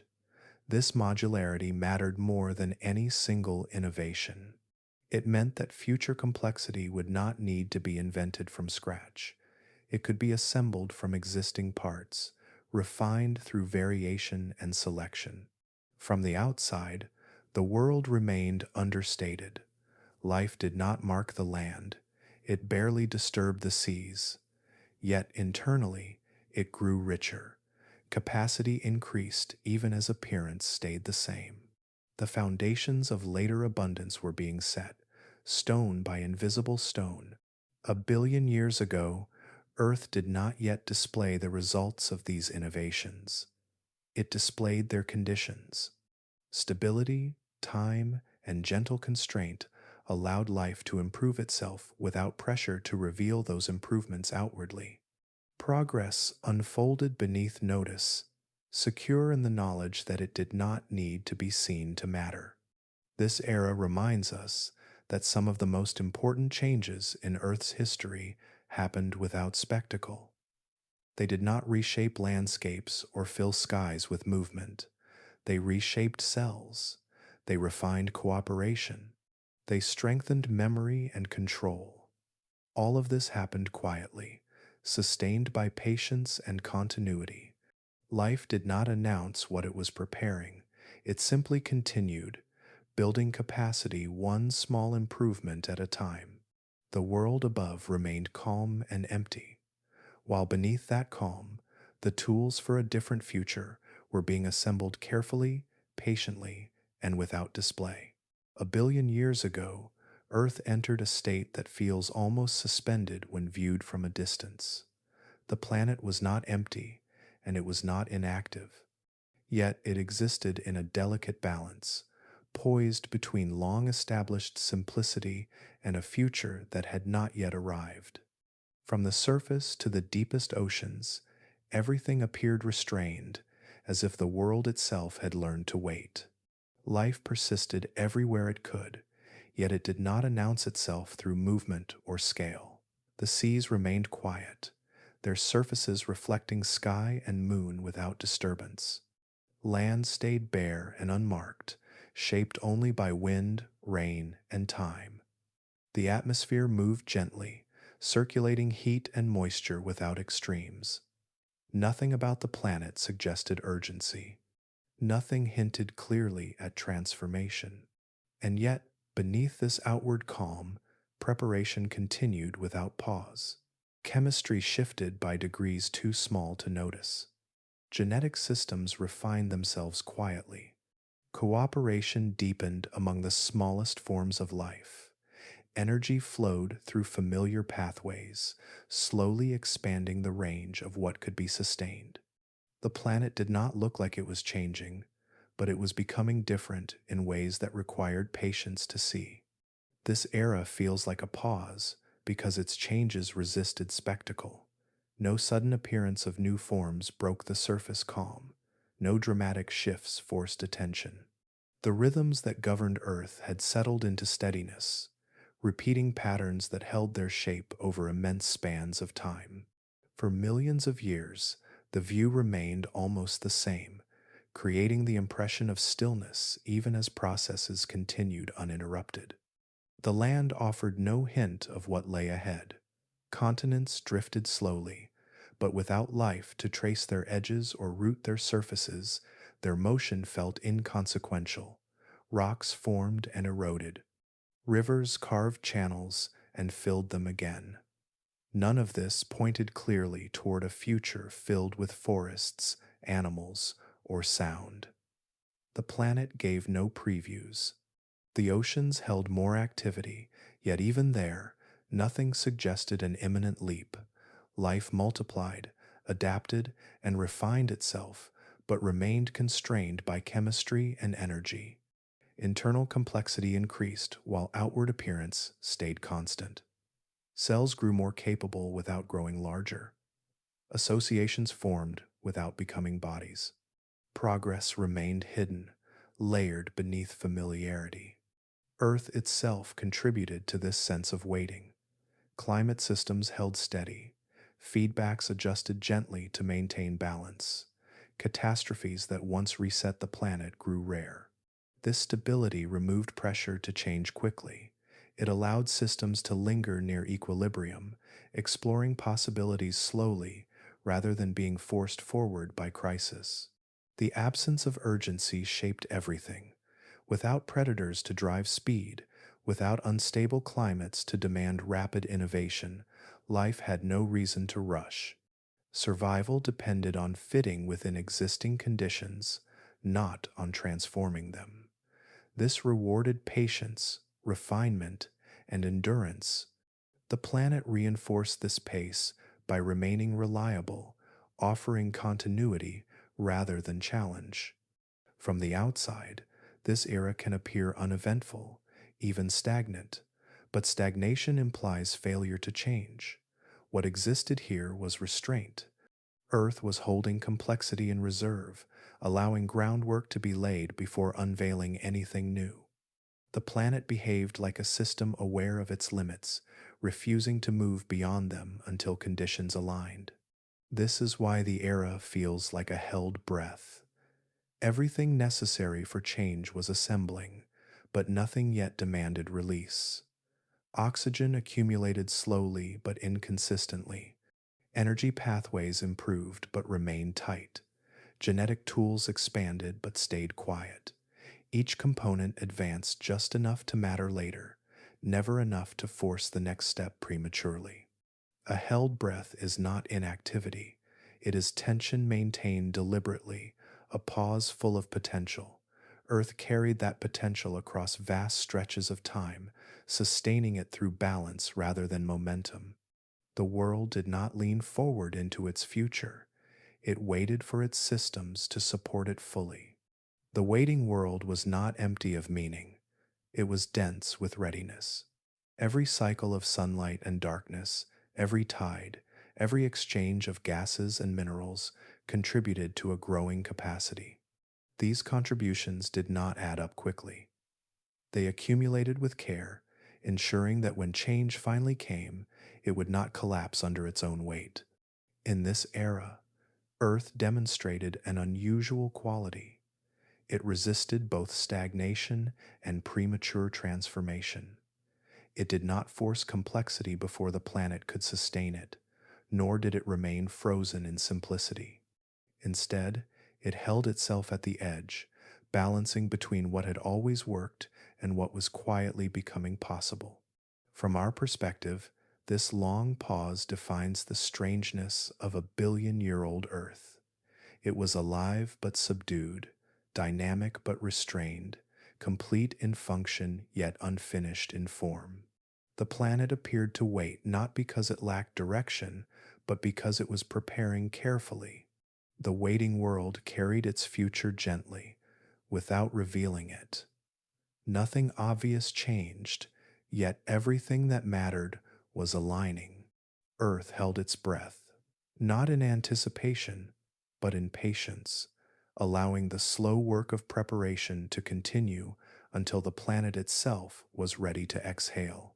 1 billion years ago, Earth carried its future within a margin so thin it is almost uncomfortable to imagine. The planet did not move along a wide, forgiving path. It advanced along a narrow line where small changes held the power to alter everything that would follow. Life persisted, but it did so without guarantees, balanced on conditions that could just as easily have drifted the other way. Many of the systems that supported life were operating near their limits. Oxygen was present but not secure. Energy flowed, but only just enough. Climate held steady, yet depended on delicate feedbacks that required constant adjustment. Chemistry progressed slowly, never surging forward, never collapsing outright. If any of these elements had shifted slightly, the outcome could have been radically different. A modest drop in volcanic activity could have reduced greenhouse gases enough to cool the planet beyond recovery. A slight increase could have driven warming that chemistry and oceans could not counter. A rearrangement of continents could have altered ocean circulation just enough to disrupt nutrient flow. A prolonged stretch of reduced sunlight could have tipped fragile balances. None of these possibilities required catastrophe. They required only persistence in the wrong direction. Timing mattered more than magnitude. Earth could withstand brief disruptions, but sustained shifts applied gentle pressure that accumulated quietly. A change lasting millions of years carried far more consequence than a sudden event that quickly passed. The planet's survival depended on the sequence and duration of conditions aligning just well enough for just long enough. Life's own progress was equally sensitive. Internal innovations within cells required stable conditions to persist and spread. Cooperation needed time to prove useful. Genetic refinements depended on continuity rather than repeated erasure. If environmental stability had faltered too often, these quiet advances would have been lost before they could matter. This makes Earth's path to complexity especially narrow. Complexity did not rise as soon as it became possible. It waited until enough constraints softened at the same time. Energy had to become more reliable without becoming overwhelming. Oxygen had to increase without poisoning life. Stability had to last without turning stagnant. The overlap between these conditions was brief and precise. Had oxygen risen more quickly, early life might have suffered widespread damage before protective systems evolved. Had it risen more slowly, energy limits might have prevented any move toward larger forms. Had stability broken earlier, life might have remained locked in minimal survival, unable to invest in internal complexity. Each outcome lay close to reality, separated by margins small enough to disappear under slight pressure. Earth avoided these traps not through intention, but through timing. Processes unfolded in an order that allowed adaptation to keep pace. Oxygen became useful only after life had learned to manage it. Stability arrived only after earlier chaos had refined Earth's feedback systems. Energy availability improved gradually, allowing life to adjust rather than be overwhelmed. Even then, success was never guaranteed. The planet hovered near thresholds repeatedly. Long periods passed where progress could have stalled indefinitely. Life remained simple not because complexity was impossible, but because it was risky. Pushing beyond existing limits too soon could have undone everything achieved so far. The fragility of this balance is humbling. The world we inhabit emerged not from certainty, but from a series of near misses that never quite tipped the scales. Earth remained habitable because it continually corrected itself, but those corrections depended on interactions that could have failed quietly. This fragility does not imply weakness, it reveals constraint. Complex life requires precise conditions sustained across immense time. Earth met those conditions narrowly, without margin for error. Many planets may never do so. Some may approach the threshold only to slip away unnoticed. 1 billion years ago, Earth was close to remaining forever in its waiting state. Simplicity could have endured without ever giving way. Life could have persisted as chemistry and nothing more, stable but limited, alive but unexpressed. The transition to complexity was not a certainty waiting to happen. It was a possibility that required care, patience, and alignment. Our existence rests on that alignment. The air we breathe, the ecosystems that surround us, the bodies we inhabit, all trace back to this delicate interval where outcomes remained undecided. Earth walked a narrow path not once, but continuously, adjusting again and again to remain within bounds. This understanding shifts how we view the past. It was not a steady march toward inevitability. It was a prolonged balancing act, where failure was always nearby and success arrived only because nothing pushed too far, too fast, or for too long. The near misses remind us that the world we know is not the default state of a living planet. It is an exception sustained by timing, balance, and restraint. 1 billion years ago, Earth did not yet display the richness of later ages, but it carried the risk of never doing so. That risk was real. That fragility was constant. And yet, through a rare sequence of conditions held just long enough, Earth continued forward. Our existence depends on that fragile persistence shaped by a planet that nearly and quietly could have chosen otherwise. As the long calm continued, subtle changes began to gather momentum. They did not arrive suddenly or forcefully, and they did not disrupt the planet's outward stillness. Instead, they accumulated quietly, adding speed to processes that had once moved almost imperceptibly. 1 billion years ago, Earth did not yet transform, but it began to lean.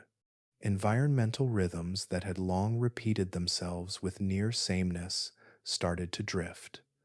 Ocean circulation shifted slightly as continents continued their slow rearrangement. Shallow seas expanded and contracted in new patterns, altering how nutrients moved through water. Chemical exchanges that once balanced quickly now lingered a little longer before settling. None of this announced a new era. It simply marked a change in tempo. Oxygen played a central role in this shift. For ages, it had appeared inconsistently, flickering in certain environments while vanishing in others. Now, it began to behave differently. Production continued at its familiar pace, but sinks that once consumed oxygen began to fill. Minerals capable of locking it away grew less abundant at the surface. Oceans absorbed what they could, but their capacity to hide oxygen diminished. Slowly, steadily, oxygen started to remain. This persistence did not mean abundance. The air did not become suddenly breathable by modern standards. Instead, oxygen gained reliability.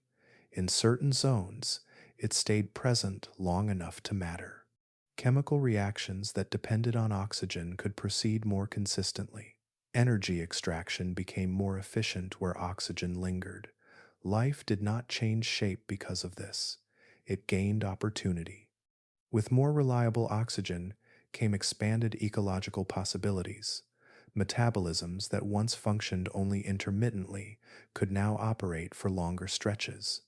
Cells capable of tolerating oxygen stress found themselves at an advantage, not because the environment demanded it, but because it allowed it. Energy budgets expanded slightly, widening the margin between mere survival and capacity for growth. Ecosystems began to diversify in response, not through new forms or visible movement, but through function. Niches multiplied subtly as chemistry permitted different strategies to coexist. Some organisms continued to rely on older pathways, while others explored combinations that were previously too risky or inefficient. The system did not replace what worked, it layered new options on top of old ones. These changes reinforced one another. Increased oxygen reliability supported metabolisms that altered local chemistry, which in turn influenced oxygen distribution. Feedback loops tightened, not in explosive ways, but in reinforcing ones. The planet did not lose stability, it gained flexibility. Environmental acceleration did not mean chaos, it meant responsiveness. Earth's systems adjusted more readily to one another, shortening the time it took for changes in one sphere to influence another. Oceans, atmosphere, and biosphere grew more interconnected, their interactions forming networks that could support greater complexity without destabilizing the whole. This growing connectivity was quiet but profound. It allowed local changes to persist long enough to shape broader patterns. It allowed life to refine responses to conditions that no longer vanished as quickly as they arose. Time itself seemed to stretch in usefulness, offering longer windows for adaptation, yet outwardly, little appeared different. The land remained bare, the seas remained calm, no large bodies swam or crawled, no structures rose from the surface. The planet did not yet display the richness it was becoming capable of supporting. It continued to look restrained, holding its changes beneath familiar surfaces. This restraint gave the era its peculiar tension. Everything necessary for transformation was gathering, but nothing forced release. Stability remained intact. Catastrophe stayed distant. Life continued refining itself without pressure to express those refinements outwardly. Earth hovered at a threshold without crossing it. The calm before transformation is often mistaken for stagnation. In truth, it is alignment. Systems settle into configurations that can support new behavior without being overwhelmed by it. Earth entered such a configuration here. Oxygen did not surge, energy did not flood ecosystems. Instead, reliability replaced unpredictability, and possibility replaced fragility. This stage mattered deeply because it preserved continuity while expanding capacity. The planet did not abandon the balance that had sustained life for so long. It added room within that balance. It allowed complexity to become less dangerous without demanding it emerge immediately. Life responded cautiously, as it always had. It explored new pathways internally, tested new interactions locally, and preserved older strategies that still worked. Nothing rushed, nothing collapsed. Progress continued in preparation rather than expression. From this vantage, the future remained unreadable. There were no signs carved into the landscape to announce what would come. Yet conditions had shifted enough that a return to permanent simplicity was no longer the only outcome. The waiting world had begun to prepare not just for persistence, but for expansion. 1 billion years ago, Earth entered the first true turning phase of its long preparation. Environmental changes gained speed without losing balance. Oxygen became a dependable presence rather than a fleeting one. Ecosystems gained flexibility without sacrificing stability. The planet remained calm, but that calm had deepened into readiness. This was not the moment of transformation. It was the moment when transformation became safe. Earth held steady at the edge, carrying its accumulated changes gently, allowing them to settle into harmony. The world did not yet exhale, but the breath it had been holding grew fuller, richer, and closer to release. This world feels alien not because it defies the laws we know, but because it follows them with a patience we no longer recognize. A billion years ago, the same physics governed Earth as today. Gravity held oceans in their basins. Light traveled from the sun to the surface at the same speed. Chemistry followed familiar rules of reaction and balance. And yet, the outcomes of these rules produced a planet that feels deeply unfamiliar to us. The strangeness comes from restraint. We are accustomed to a world crowded with motion and sound, shaped visibly by life at every scale. We expect movement to mean animals, sound to mean voices or wings, shape to mean growth that pushes outward and upward. On this earlier Earth, motion existed without intention. Sound existed without listeners. Shape existed without biology enforcing it. The world operated, but it did not perform in the ways our minds have learned to anticipate. The oceans moved constantly, but nothing cut through them with purpose. Currents flowed, tides rose and fell, waves broke on empty shores, yet no bodies swam against that movement. The surface of the sea held no silhouettes, no trails, no sudden disruptions. Motion was broad and impersonal, driven by wind, heat, and gravity alone. Without creatures to focus it, movement blended into background rather than foreground. Sound existed in abundance, yet it carried no meaning. Wind crossed rock, thunder rolled across bare land, waves struck shorelines repeatedly. These sounds traveled far, unabsorbed by vegetation or structures, then vanished into open air. In a modern world, sound signals presence. Here, it signaled only physics doing its work. Without life to react, sound became texture rather than event. Even shape feels wrong to us. Continents lacked the familiar softness carved by roots and organisms. Coastlines were sharp, raw, and temporary. Mountains rose and wore down without being stabilized by life. River channels shifted freely, unconstrained by soil or plants. The land did not appear shaped for habitation because habitation had not yet shaped it. The planet's surface looked unfinished, not because it was broken, but because nothing had yet learned to claim it. Our brains struggle with this era because we interpret landscapes through life. We expect emptiness to be brief, a pause before action. We expect stability to lead quickly to abundance. When those expectations are not met, the scene feels incomplete or unnatural. Yet nothing about this world violated natural law. It violated familiarity. We are shaped by a world where biology dominates appearance. Trees define horizons, animals define motion, human structures define scale. Strip these away, and what remains feels unsettling, even though it is closer to Earth's default state than our own time is. We are visitors from a rare interval of expression, trying to imagine a world that had not yet learned how to express itself. The alien quality also comes from time. We think in spans where change must be visible to matter. A year without change feels stagnant. A century without transformation feels long. This era unfolded across millions of years with only subtle shifts. Processes mattered not because they were fast, but because they were persistent. The planet valued continuity over novelty. That preference runs counter to how our minds assign significance. There is also a mismatch of scale. Internal changes within cells were profound yet invisible. Genetic systems refined themselves, cooperation deepened, energy handling improved. None of this left marks on the surface.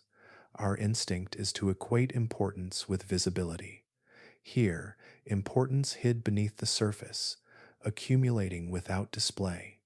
The world changed where we are least equipped to notice it. The absence of urgency adds to the strangeness. No predators chased prey.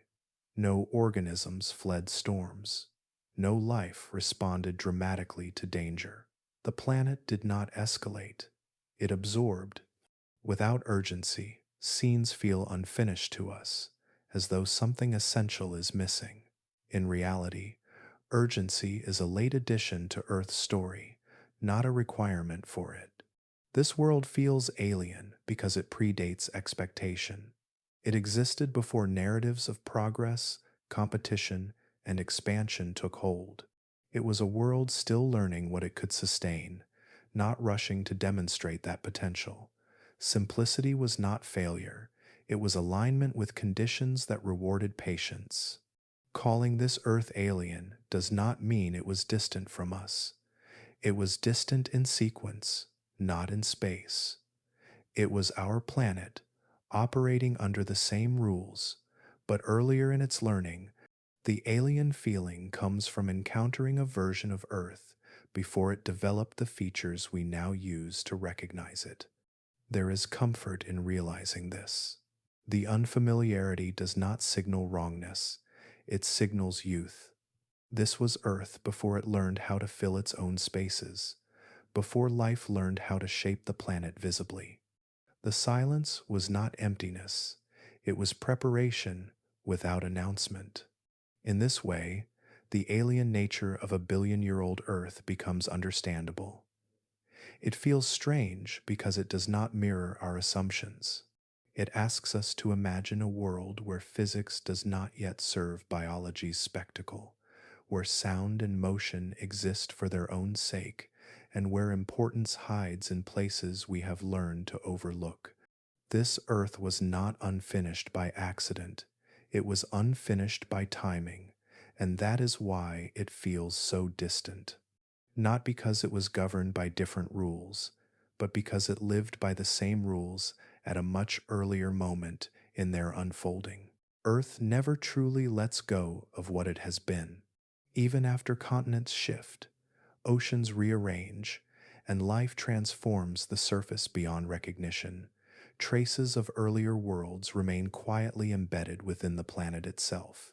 A billion years ago may feel impossibly distant, yet echoes of that era still exist today, preserved not in memory as we know it, but in matter shaped by time.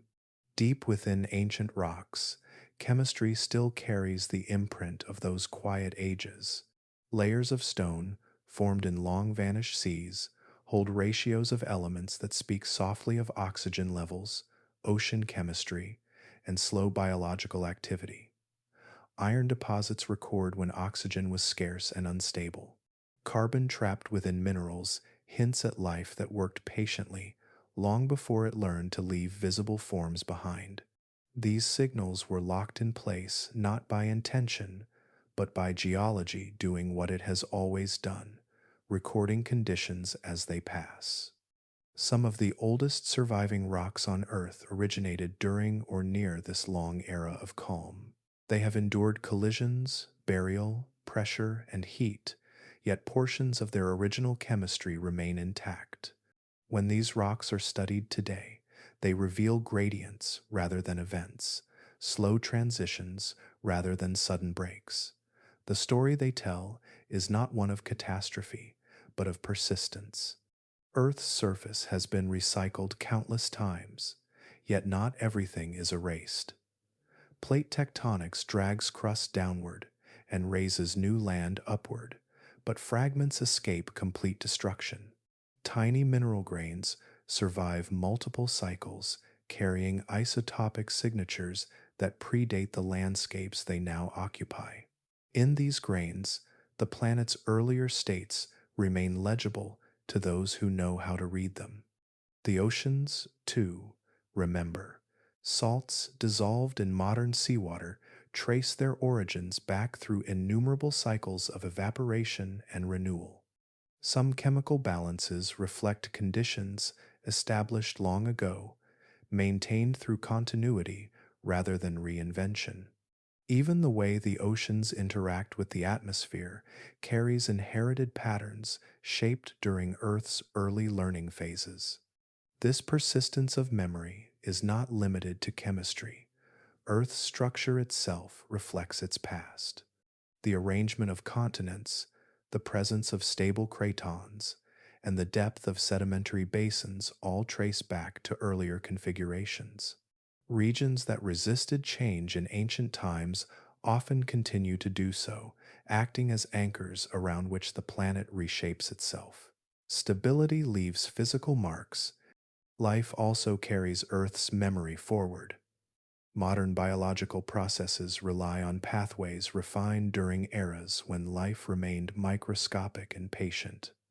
Energy handling systems, genetic repair mechanisms, and cooperative interactions within cells all bear the influence of ancient constraints.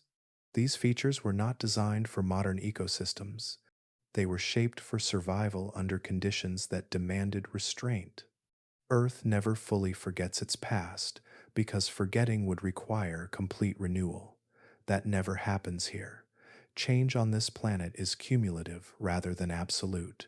New layers build upon old ones.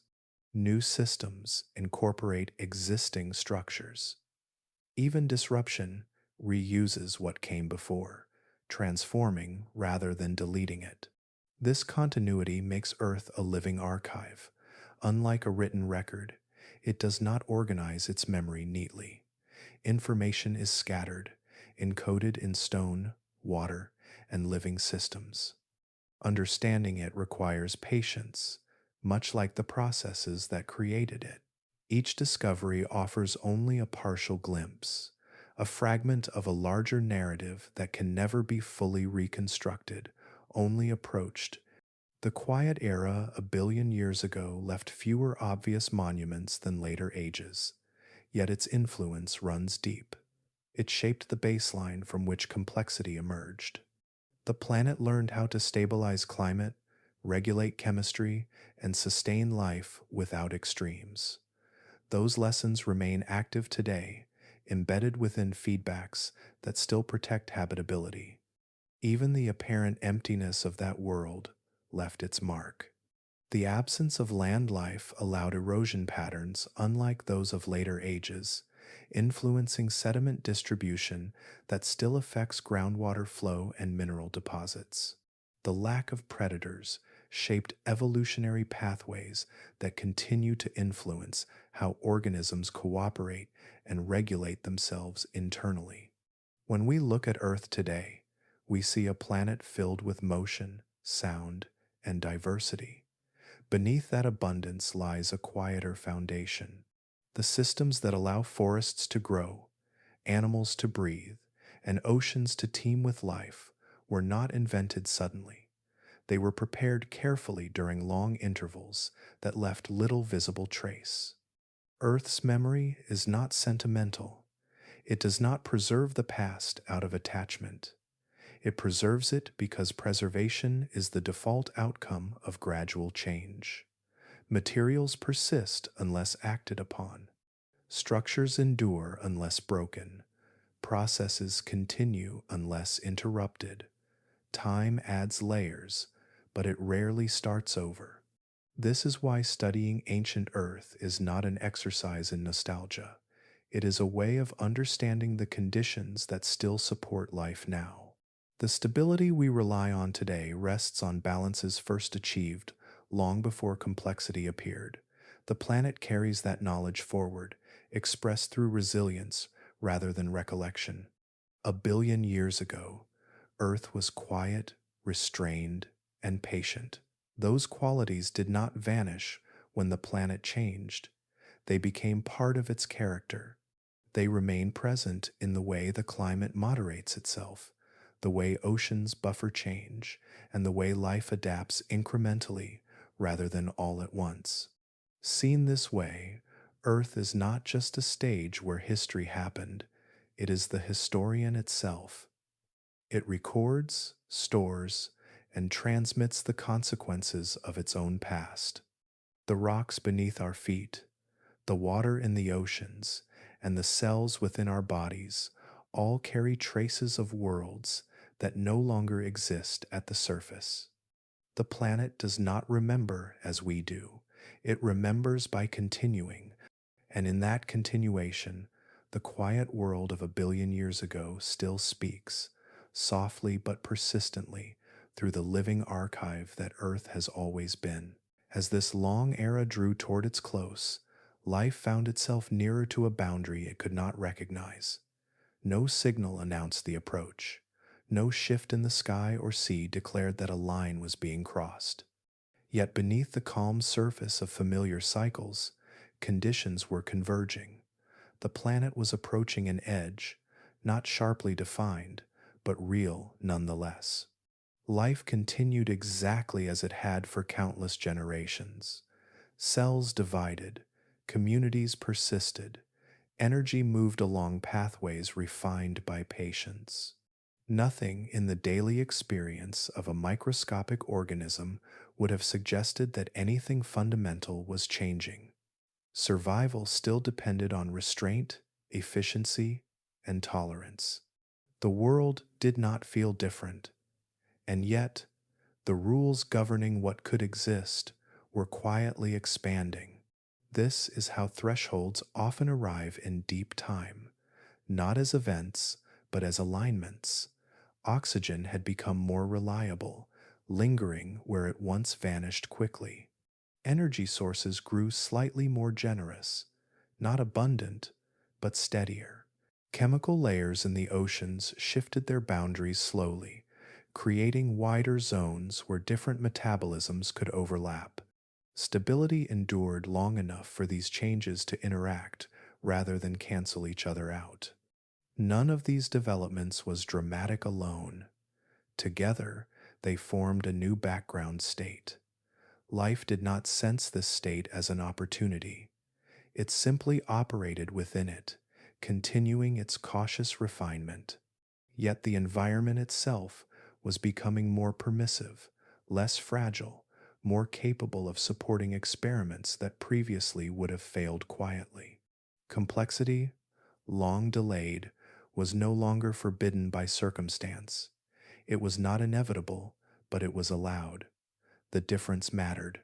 For most of Earth's history, larger bodies, tighter cooperation, and greater internal organization carried risks that outweighed their benefits.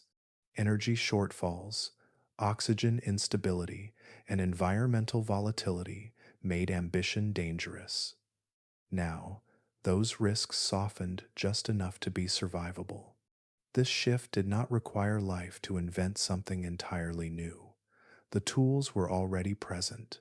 Cells had learned internal organization. Genetic systems had gained reliability and flexibility. Cooperation had proven useful at small scales. What changed was not biology itself, but the context in which biology operated. The planet had prepared that context slowly. Feedback loops grew gentler rather than harsher. Environmental changes spread over longer timescales. Ecosystems gained room to absorb novelty without collapsing. Earth's systems had become less reactive and more accommodating, able to support deviation without losing balance. From the perspective of deep time, this was a subtle but profound transition. The world moved from a state that enforced simplicity to one that merely favored it. Simplicity remained viable, even successful, but it was no longer the only option that could persist safely. Life did not respond immediately. There was no rush, no sudden branching into new forms.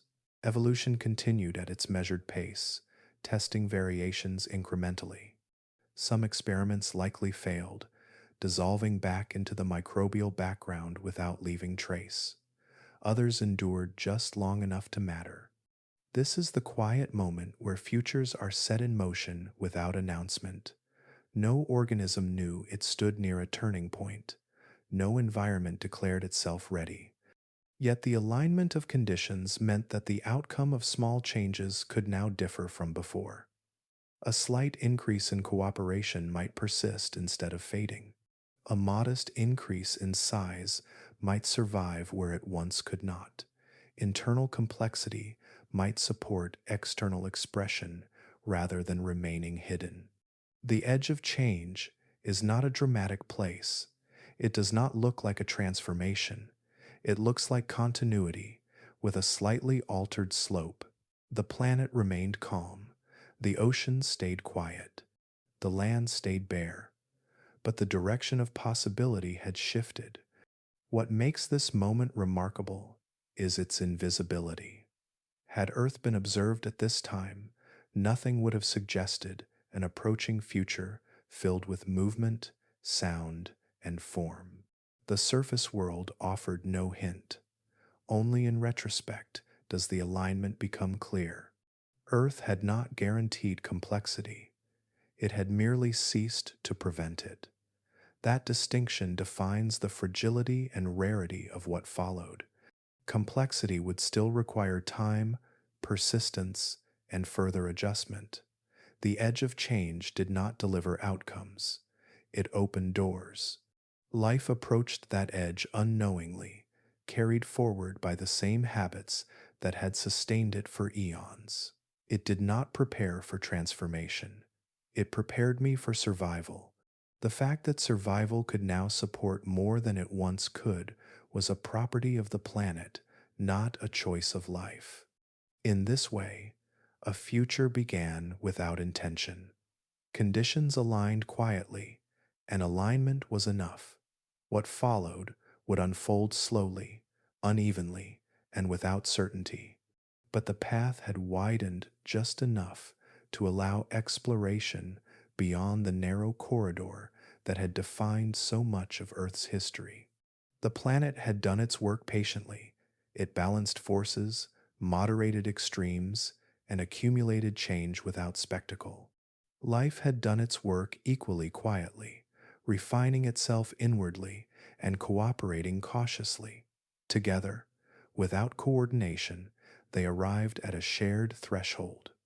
1 billion years ago, Earth stood at the edge of change, not poised in tension, not brimming with anticipation, but steady, capable, and ready in ways no living thing could yet comprehend. The future was not visible, it was merely possible, and in that possibility, set gently in motion, lay everything that would one day follow. Earth spent most of its life in this quiet state, far longer than it has existed as the vivid, crowded world is familiar today. For vast stretches of time, the planet remained calm, restrained, and nearly empty to human eyes.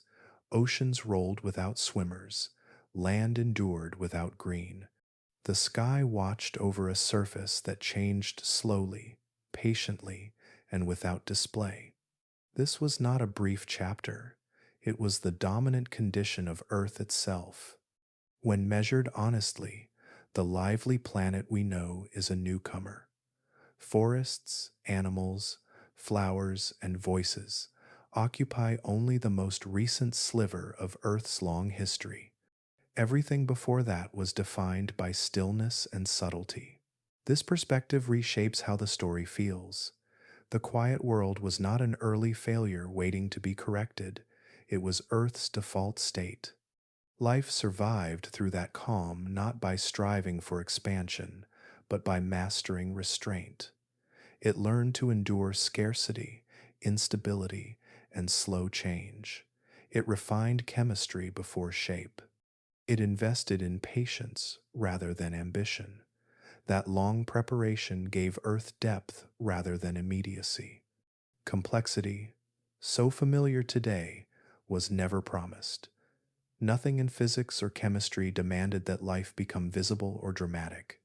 A planet can host oceans and atmospheres for billions of years without ever producing large, moving forms. Many worlds likely do just that. Even on Earth, complexity arrived late, hesitantly, and only after countless conditions aligned gently enough to allow it. For most of its history, Earth did not encourage complexity. It tolerated it briefly, tested it cautiously, and often withdrew support just as quietly. The rise of complex life required not only biological innovation, but planetary cooperation. Atmosphere, oceans, geology, and time itself had to soften together. Remove any one of these, and the outcome would have differed. This understanding reframes the meaning of success. The quiet planet was not broken. It was stable. It was resilient. It was doing what planets naturally do, settling into equilibrium and resisting excess. That resistance protected Earth from extremes that could have ended the story entirely. Our modern world, rich with movement and sound, exists because Earth relaxed its grip slightly and only briefly in geological terms. The window that allowed complexity to persist remains narrow even now. Stability continues to matter. Balance continues to govern what survives. Seen this way, the familiar world feels less inevitable and more remarkable, not because it was destined, but because it was permitted. Earth did not rush toward complexity. It waited and waited well. It tested conditions slowly, ensuring that when change came, it could last. The quiet planet was a period of learning. Chemistry learned its limits, energy learned its pathways, life learned its boundaries. These lessons were not wasted. They built a foundation that could support fragility without collapsing. Complexity is fragile. It requires forgiveness from the environment. It requires margins for error. The calm world built those margins piece by piece. To call this era boring misunderstands its role. Silence is not absence. Stillness is not stagnation. Preparation often looks empty from the outside. Earth's long quiet was not emptiness, but containment. Everything was held in place until the system could afford to loosen. Even now, traces of that ancient world remain beneath modern layers. The chemistry of seas, the rhythm of cycles, the deep patience of geological processes all carry echoes of that time. Earth still remembers how to be quiet. It can still slow itself, still resist sudden change, still favor balance over spectacle. That memory is part of what keeps the planet livable. It anchors the present to a long history of restraint. It reminds us that complexity exists within limits, not above them. The world we inhabit did not replace the quiet planet. It rests delicately upon it. In this light, the ancient Earth feels less alien and more instructive. It shows what is required before abundance. It shows how much patience precedes visibility. It shows that survival alone is already an achievement measured across billions of years. This quiet planet almost stayed this way, and for most of time it did. That fact does not diminish the present world. It deepens it. It places every forest, animal, and sound within a broader context of rarity and care. Earth was not waiting impatiently to become what it is now. It was simply being itself, fully and successfully, long before complexity arrived.